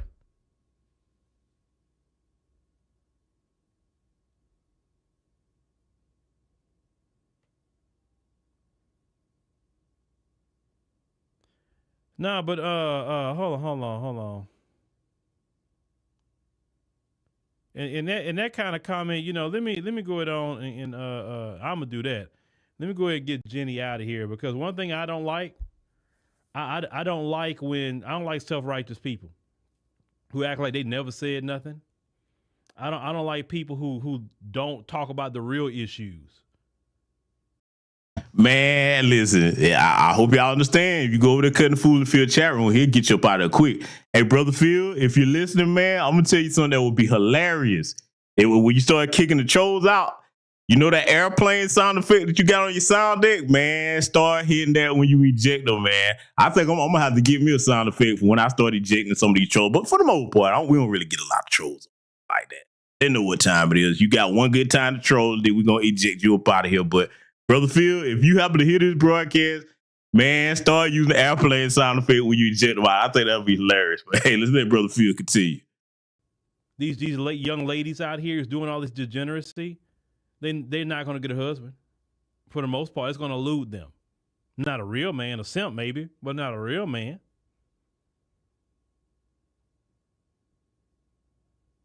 I don't know why that you can't call these behaviors out. See, I talked about Shannon. See, I'm a man talking about another man and saying, yeah, brother, you shouldn't say something like that. It's improper. You see how brothers would do that? But don't call out the filth that they're doing. Now, let me pause it and expound on what he just said here, because, see, young black men, pay close attention to what I'm about to tell you. Look, let me give it to you this way. For the young black men listening, because I know the older brothers, y'all understand what I'm saying, but I got to keep in mind the younger black men listening to me. Think of a kingdom, okay? Think of an empire or a kingdom, whichever term you want to use. Okay, so in that empire, that kingdom, you got different men or regions that are responsible for running different territories. If we see something is wrong, any one of the other regions, we have to hold counsel amongst one another and say, hey, bro, your board over there on your territory, that's a little weak. You need to fix that. You know what I'm saying? Hey, brother over here, these people that you was about to do business with and trade, they got bad goods. See, that's how men help keep a kingdom or an empire strong, by telling each other the truth, not looking the other way on things. This is what gives us a big advantage over the women that it applies to, that have become susceptible to the kindergarten mindset that Brother Phil spoke on early in the broadcast. See, you don't build strength in an empire or a nation by not dealing with things as they really are and avoiding accountability. Strength comes from dealing with the truth and reality as it is. Whoever's responsible for something, take accountability for that, fix it, and become better. And see, this is what look, corporate America and these politicians, they count on boosting women's ego to the point to make them think that they don't ever do anything wrong. This is why a group of them that just lie to each other, they have the worst health, okay? They make the worst financial decisions. And look, a litany of things, because nobody's dealing with things as they are. They're just dealing with what makes me feel good. And see, a good man, ladies, a good man is going to always tell you the things that I'm saying to you right now, okay? Because a good man wants the best for you. We're willing to piss you off if it means making you better. You see what I'm saying? And making sure that you don't bump your head when it's unnecessary. You see what I'm saying? But hey, y'all know me. They say, you know what I'm saying? Oh, he be preaching, he be reaching. Okay. I'll be quiet, though. Just put it out there for those that want it. Let's let it continue. And on the global scale. And then what you don't understand, these images that's being promoted by other groups and putting money behind people like Meg Thee Stallion, when you go to other countries, people view you in a negative light because of these images that's put out there. You understand? In some countries, and you go to Dubai and other places like that, some of them automatically assume that when some of you show up, that you're street walking. Why they assume some of that? Because of the images that's being put out by Hollywood and the music industry, and y'all not coming against that image. He's 1,000% right. Because see, ladies, I've said it over and over and over again, and I know I got a section that ain't going to listen to what I'm saying, but I'm trying to get the younger women attention to make you think. What he said about Dubai is absolutely right.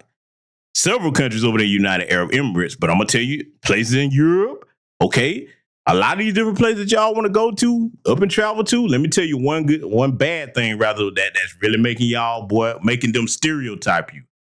When you want to be the type of woman where you want to load yourself up with all these tattoos, I'm telling you, they're looking at that and they're looking at the image of the sexy red and Suki Hall. They're like, oh, you look just like her. You look just like her. I'm telling you, that's how they think. You don't have to like it. We're just trying to warn you. So stand out. Don't adopt the image and the uniform of the turbo thigh. Okay? Don't. Nothing good is gonna come of it here in the United States, and there ain't nothing good gonna come up when you travel over abroad. And I'm telling you, you're gonna put the septum ring up in your nose. Y'all already know what that is. Oh man, shout out to brother Terrain Walker. Okay. Hey, he calls it the septum ring theory, but brother Jason Black calls it the septum ring fact. Okay. Yeah. I'm trying to tell you, man. Look, brothers, let me say this. And I'm gonna be done with it for this broadcast as far as that particular subject.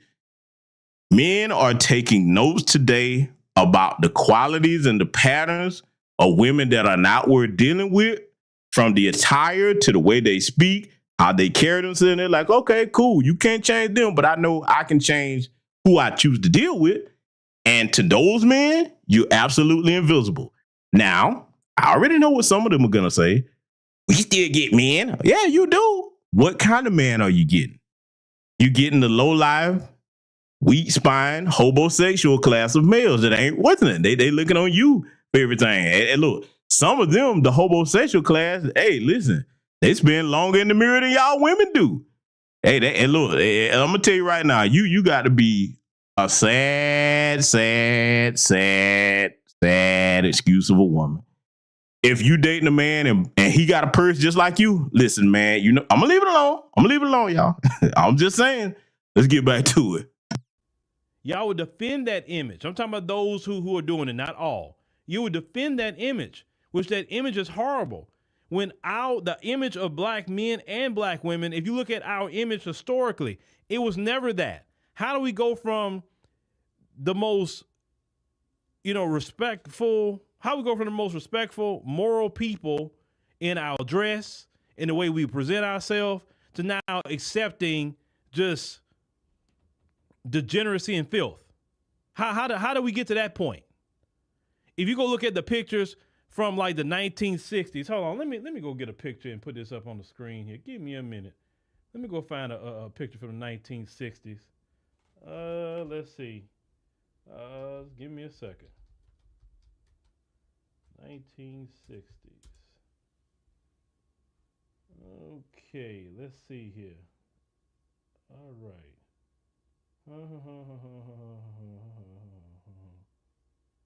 All right, here we go. There we go, right there. Save image.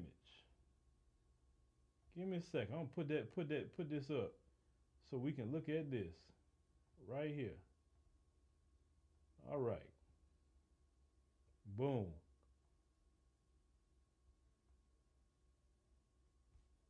Give me a second. So if you see that on the screen right now, this is the image of black American women. That you see how the respectful image of these black American women. You see this image? Everyone is clothed. There is no tattoos on the necks, no tattoos on the face. These are all respectful women in our community, and this was the standard and the norm. That's why I get offended when I see people defending Meg Thee Stallion or defending Cardi B. See, this is the image right here of black women. That's the image of black women. Not that filth that's being defended. And you sitting up here and letting the folks, see if I can stretch this picture out real quick. Okay, there we go. And you sitting out here and letting the folks gas you up to even look down on your own image. This is your history. This is your people. This is where you come from. This is where you come from. You don't come from Megan. This is your people right here.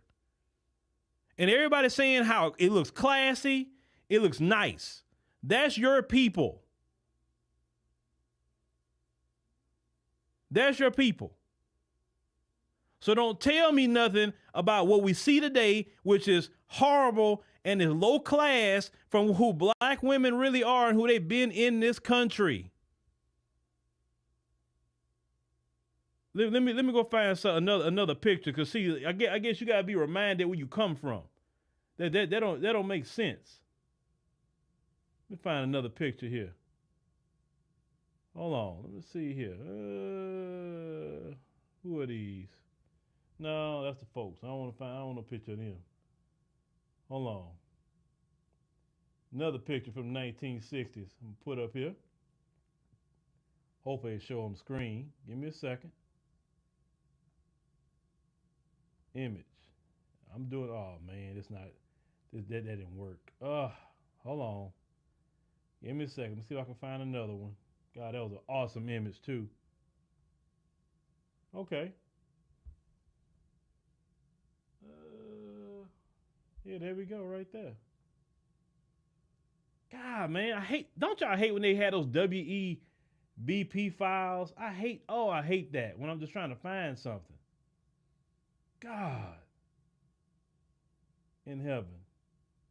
Let's see here.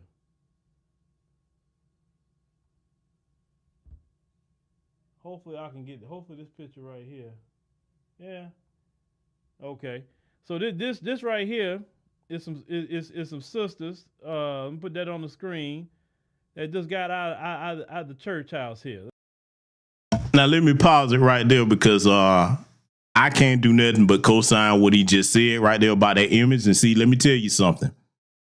When our women were dressing like that, the brothers in the community, you go try to run up on one of them sisters and get out of line with them if you wanted to. And we talking about back during the time where the white supremacists had Jim Crow in effect, okay? Listen, man, today, with what we see with the Meg Thee Stallions and so on and so forth, all these tattoos, man, ain't no brother willing to step up and do nothing to protect your honor because you don't have any.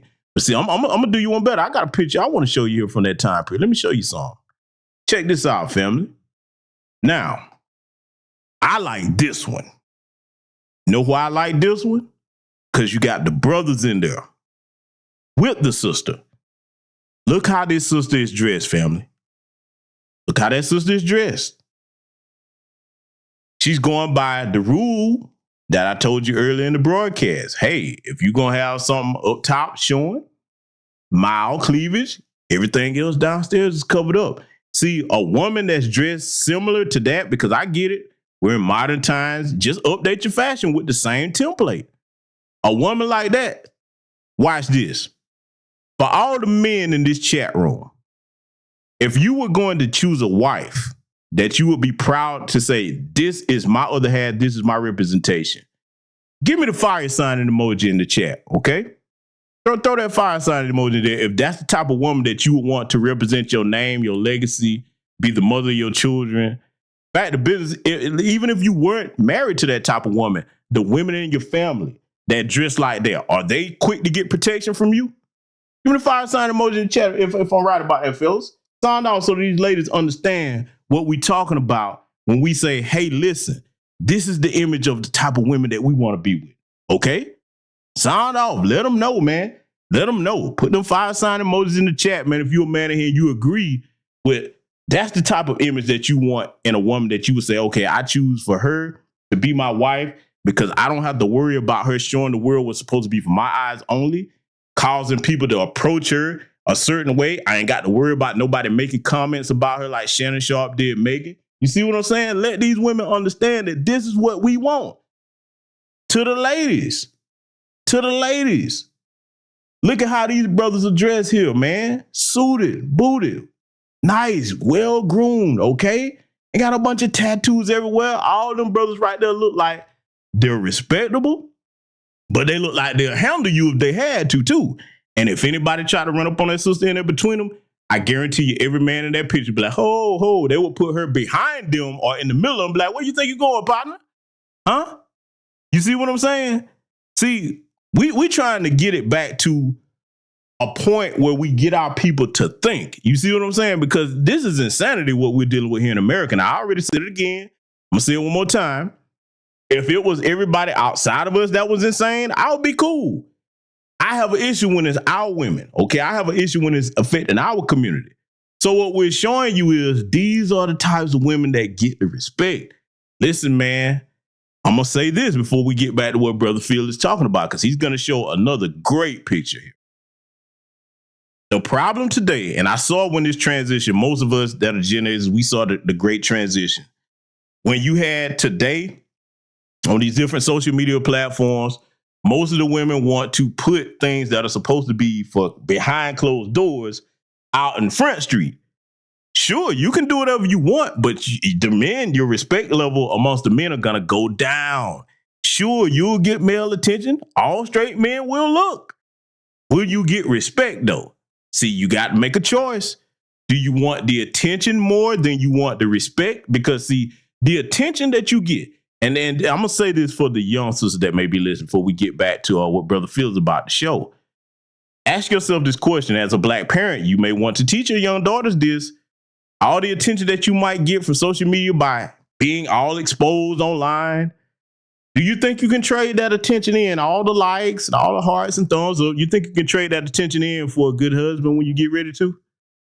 Because, see, what you do on social media now, as the saying goes, it's on the internet forever once you put it up there.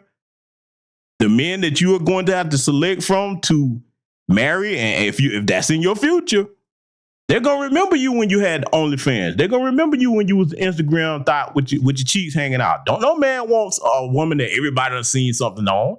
Now, I give you the one exception to that. If you shared something private with somebody and a lame dude went and put your private images out where you were exposed, okay, now that's some clown shit.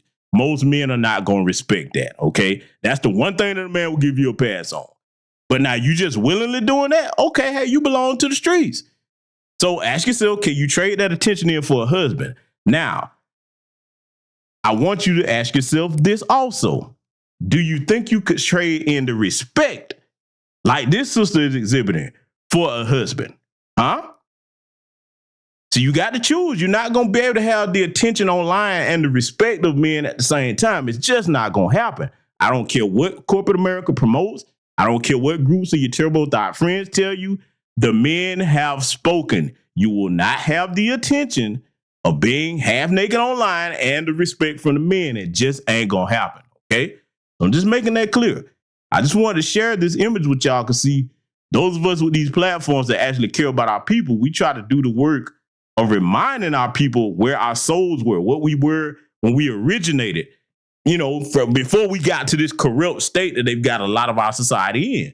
Sometimes the best way to remind you of who you are is to show you what came before us, okay? So we're going to get back to it, and Brother Phil is about to do just that I just described. Let's get back to it. Let's go ahead and put that on the screen. See those sisters right there that got the church house? Now, y'all, some people go to church today, they all scantily clad at the church house. They look like they just come out the club and they talking about they went to church, talking about praising the Lord. But look at these sisters. This is your history. This is where you come from, right here. You don't come from Meg Thee Stallion. That's where you come from. Respectable people. So excuse me if I want to say that I want to see us return back to who we are. Don't come to me defending filth because you're disrespecting our people.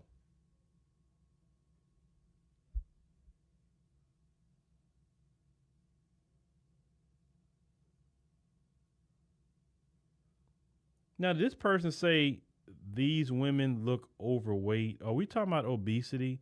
Obesity was not an issue back in that time period. Sure, yeah, some people with obesity issues, but obesity is the issue today. What are you talking about? And who cares about their weight? We ain't talking about weight. You must see people like you.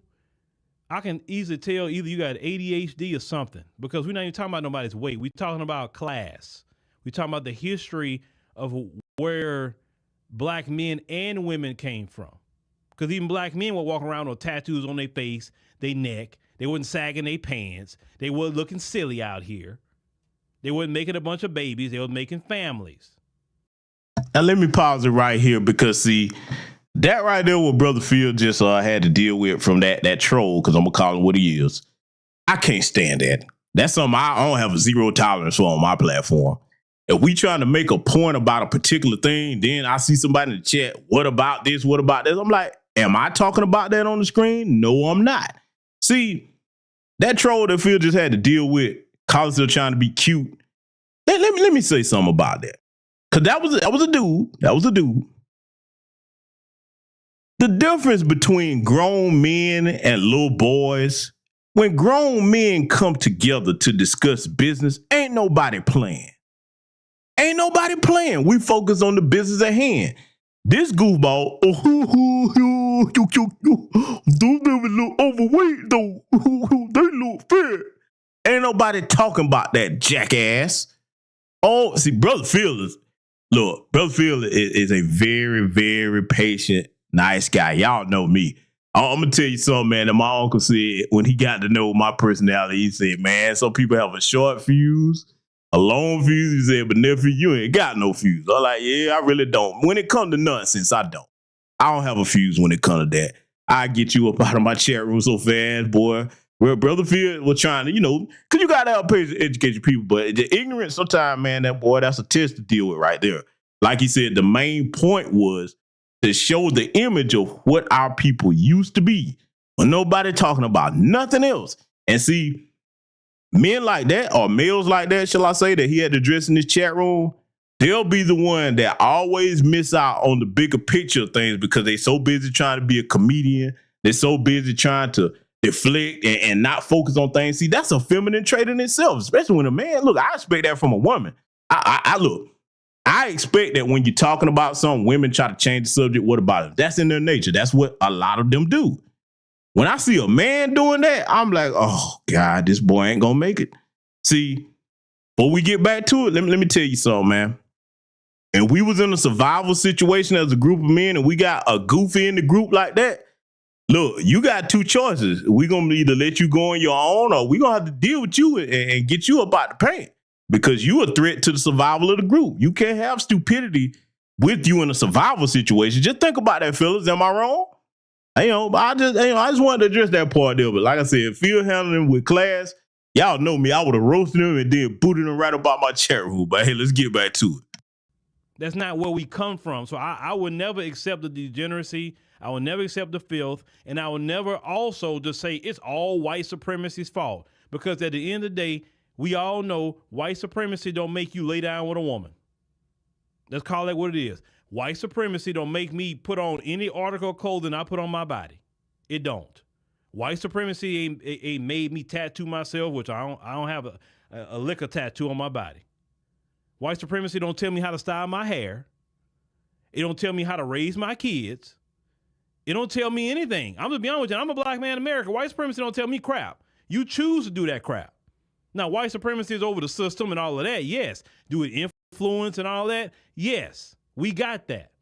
But we do have a responsibility in our own image, what we choose to do. Because how is it that we got some black people who don't engage in any of that degeneracy of filth and doing great in the black community? It's doing awesome because they chose to do that.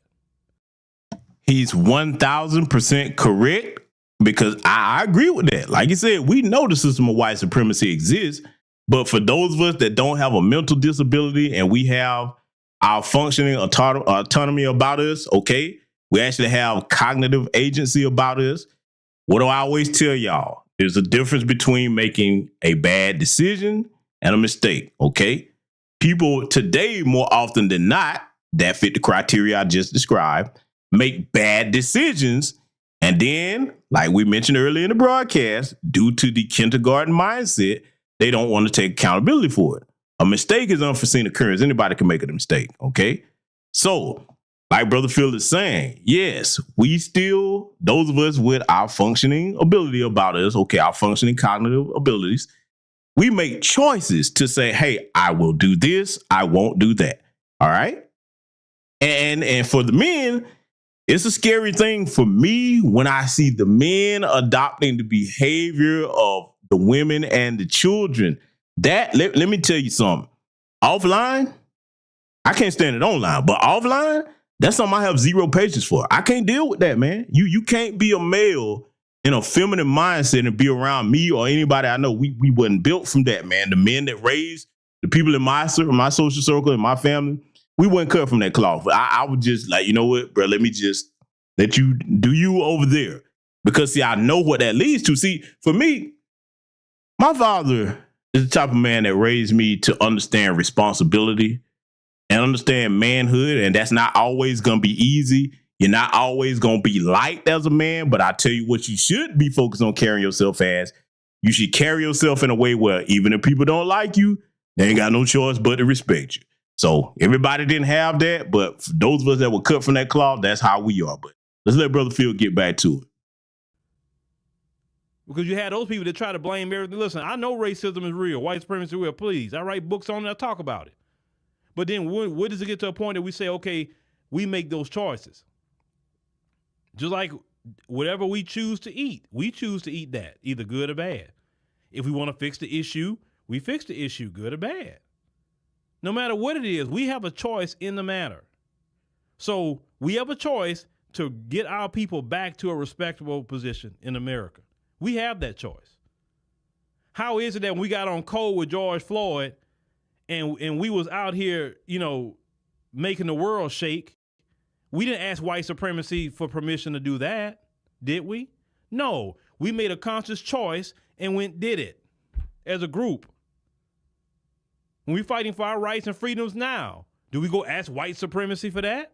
No, we make a choice. Just like you have to make a choice of defending filth. That's why a lot of you really don't want to do what's right in the black community, because you're happy with that filth. And that's why I said before, 2/3 just not going to make it. I know this because you too ate up with loving the system and loving Babylon for what it is. You don't want to start businesses in our community or do for yourself. You don't want to do that. You want to stay working with the folks. See, we left all our businesses, not because white supremacy forced us to leave our businesses and everything closed. We chose as a group to say, ooh, it's integration time. Let's go over there. Forget our stuff. That's things that we chose to do. We have to accept that. Some of you don't want to do for yourself. Some of you don't want to work with other black people. You don't want to. You feel it's easier to go work with the folks. And that's fine if that's what you want to do. But then you be the same people that come around here, why don't y'all talking about more black businesses? Why y'all ain't talking about more black revolutionary things? Why don't y'all talking about more black positivity? Why don't you talk about it? Why don't you go get involved in helping the community? Why is it just me got to do it? He's 1000% correct again.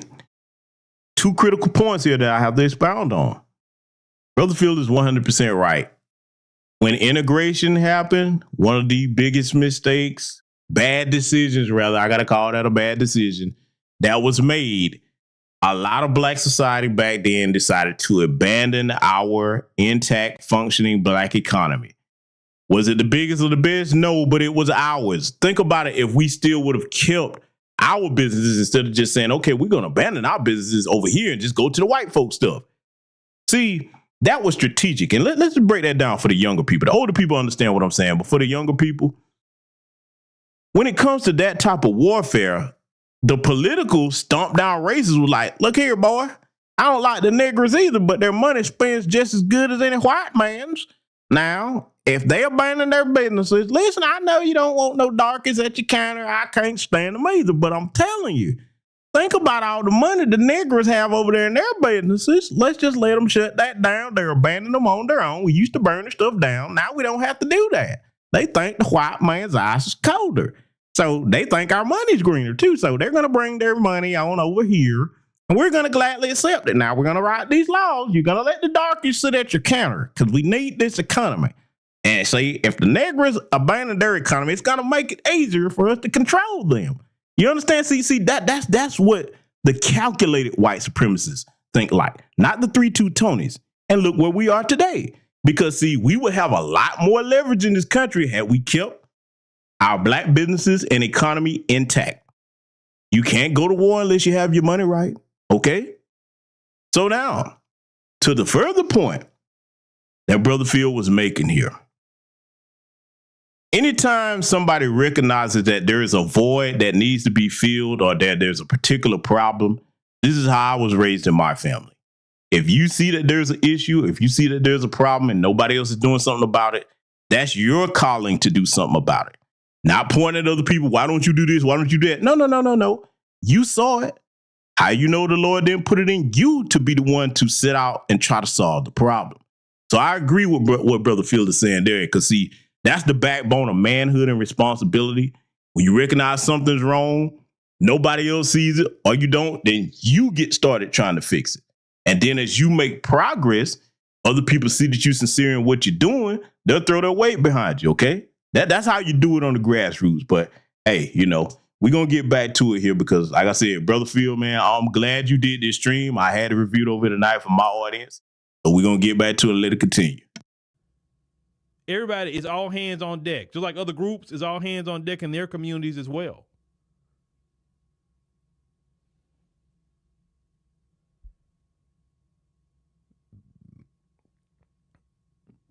Yeah, Effie's in Babylon, and somehow people love Babylon. Effie, they love it. They love it. They love the filth. They love the uncouth behavior. They love the alcohol. They love getting high on whatever they're getting high on. They love that. They look forward to it. And anybody saying that's wrong, they love being naked in front of everybody. They cool with that. Some of them love laziness. Some of them love criminality. They don't want to do what's right for the people or for the community. And they're no earthly good. Because let me tell you something. We always talk about the judgment falling on the white supremacists, but the judgment's going to fall on our people too. Because the scriptures teach not only those who did the acts, but those who was in support of them doing the acts too. So you supporting this degenerate system, you supporting filth, their judgment is going to fall upon you too because you love it and you support it. You don't abhor it. You don't call it sin and unrighteousness. You love it. You call good evil and you call evil good. That's what you like to do. We got people in our community like that, ladies and gentlemen. And people like that, I want you far away from me. I don't want you around me. I don't want to deal with you. Right is right, wrong is wrong. It don't matter who did it. Male, female, it don't matter. When we have platforms, we have more of a responsibility with our image because my image is being portrayed throughout the world. You understand? People all over the world see me and see my image. So if I'm going to be one small representative of Black America, not only here in America, but throughout the world, then I need to have a proper image. When I go to the African continent, I know I'm an ambassador for Black America, for Black people, not for the American government, but for Black people. So I'm going to go, if I'm invited to a interview or whatever, I'm going to go suited and booted. I'm going to do what's right. I'm going to represent well because I know I'm being an ambassador for my community.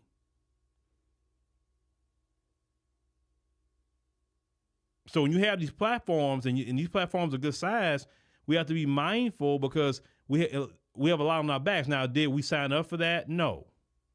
But unfortunately, you have the mic. You have to be responsible with that microphone that you have. Because the good you do don't get out, but the bad you do get out in 1.2 seconds. So we have to understand that.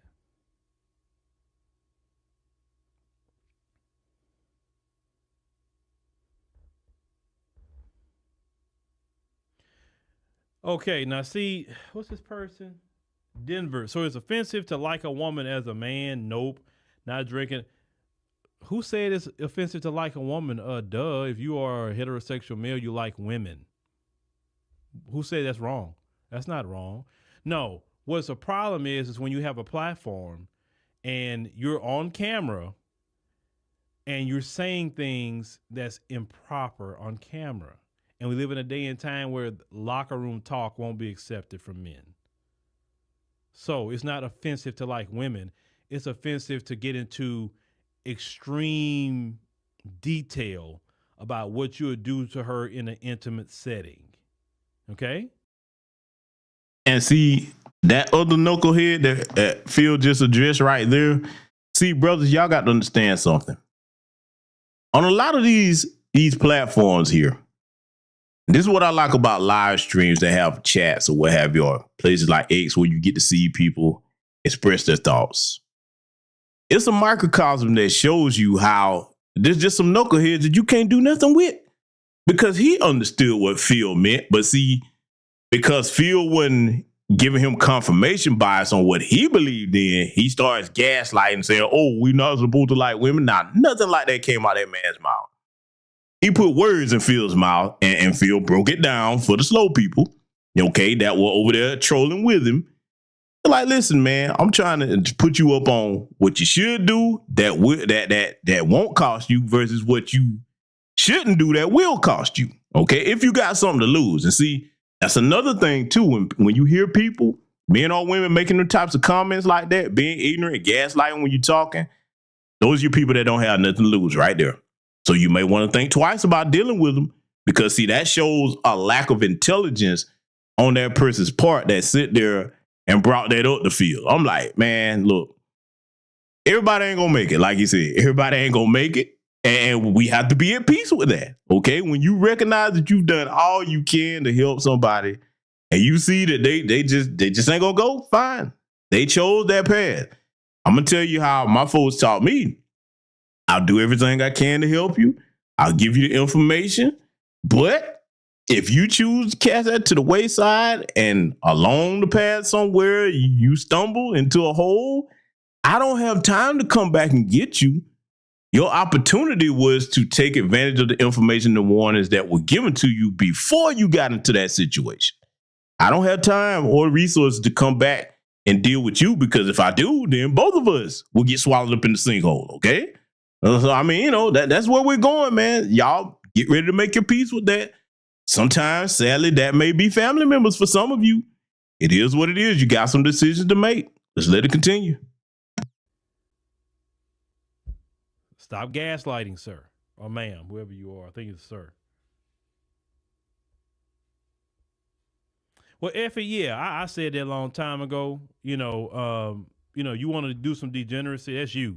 But over here, we got to do what's right. And as I get, older and more seasoned, I pay more attention to things that I didn't used to pay attention to. The Phil from 10 years ago isn't the Phil today. Totally different guy. Thank God. I was supposed to be, because in life you're supposed to progress up, not down. And some people in life, they stay right here. They don't go up. They don't go down. They just stay there. And some people even go down. And that's sad that you haven't progressed in your mind since you were 20 years old and you 41 now and you haven't progressed. We are in a different climate today, 100%. You know what I'm saying? So, like I said, I didn't want to keep y'all too long on here today. But make sure, you download the African Diaspora News Channel app. Make sure you do that. As we say, we're trying to get to our 10,000 members. We started from scratch. And the last time I had got an update, it was 351. When I say members, it means you download the app and you got a membership. So we're trying to get to 10,000. The reason why we're trying to get to 10,000, we're looking to get completely independent. We don't want to deal with issues that happen, on social media platforms. As I said before, it is their platforms. They can do whatever they want. It's their rules, and that's fine. We got to make sure that we are completely independent so we don't be in any issue. As I stated before, we had got the channel hacked, the channel got deleted. They were like, oh my God, the channel got deleted. Well, if I couldn't have got it back, it'd have been gone. All those years of building these things is gone. So we don't want to be in that position where all our people is gone, all the contacts is gone, whatever. No, we have to build up on our own. And listen, it would be great if every person that's watching today, or every person that watches normally, say, you know what? Let me go over there and make that happen, right? So we can make sure things go on. Like I told you, 10,000 is the first goal. Once we get to 10,000, we completely independent. The next goal after that would be 50 to 100. Once I get to 100, oh my Lord, that's a different level at that point. But we need to get to the 10,000. That's it. So last time I heard it was 351. But hey, at one point in time, this channel only had 351 subscribers. And look where it's at today, right? So at least we're not starting from that level, but we got to work. We got to build it up. And on the app, like I said, whatever we post is going to go right up on the app. We got a different series of videos going to be coming to the app. Different ideas, topics that we would not discuss on YouTube because they have their own rules here, and we're going to respect their rules and follow their rules. But on the app and the website, we're going to do what we got to do. And there you have it, ladies and gentlemen. Hey, and I hope you all do go over there and check out the African Diaspora News Channel app, okay? Brother Phil is going to be making some upgrades to it. I wouldn't recommend it if it wasn't something that I checked out myself. The brother does excellent journalism work, in my opinion. Listen, I'm going to give the brother his respect. I think Phil is one of many that are better than these people on these networks. One, because the brother's telling the truth. Okay, those of us over here in New Black Media. But his professionalism, his poise, and his integrity to his people. So shout out to Brother Phil for all the moves that he's making. But in closing tonight, family, what you see on your screen right here, ladies, I'm going to tell you something. You got a choice to make. Those of you that had an issue and a problem with what Shannon Sharpe said and how he addressed her, look at how she's dressed here, and this is how you see her most of the time. You don't really see her any other time looking different from this. When you choose to look this way all the time, men are going to treat you a certain way. And if you got a problem with what Shannon Sharpe said, fine, that's your right too. Those of us who are grown men, we'll call out inappropriate behavior amongst the brothers. We're going to need those of you that defend the women like Meg, though. You're going to need to step up and do your part as well, because if you got a problem with what somebody said, you should definitely have a problem with what somebody does. Okay? And what they're doing, not just Meg, but Sexy Red, the Glorious Suki Hunters, going to these schools performing, you see how it's affecting these young babies out here. So with that said, family, I hope everybody is doing well. Thank you to everybody that contributed to the broadcast. Remember, knowledge is power, and it's also a weapon and a shield when it's applied. So with that said, Black first, salute, take care of yourselves, and I'll see you all in future content.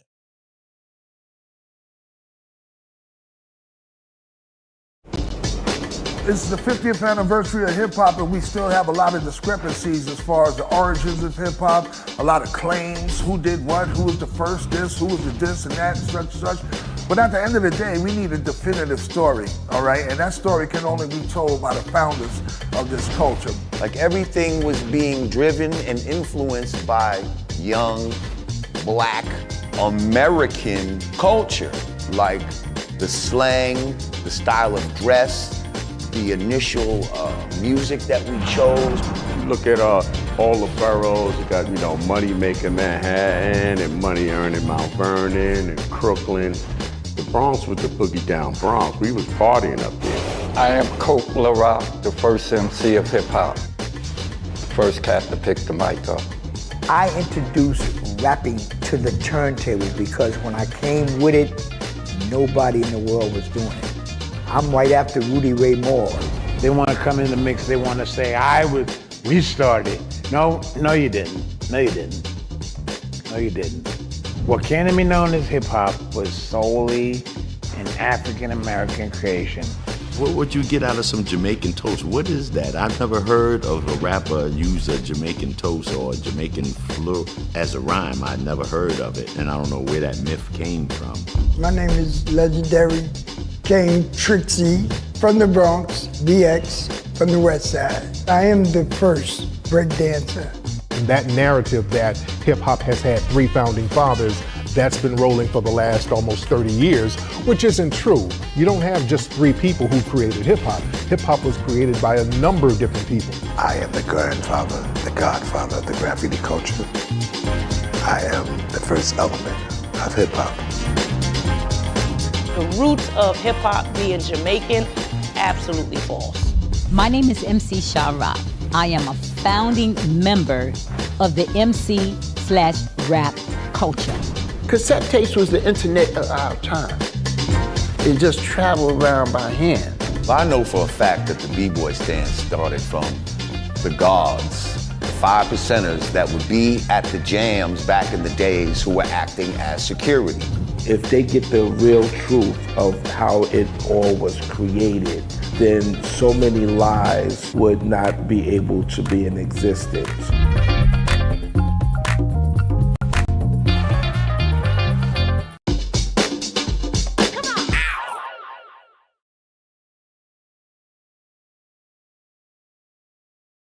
When we talk about hip hop and what it is, it's an extension of the music and the instrumentation that our forefathers created. Check out the live stream premiere of the documentary short, It's Bigger Than Hip Hop, The Black American Family Tree, and Q&A, a fundraiser to create a series detailing music's evolution. Go to DewanB.com for streaming passes and crowdfunding.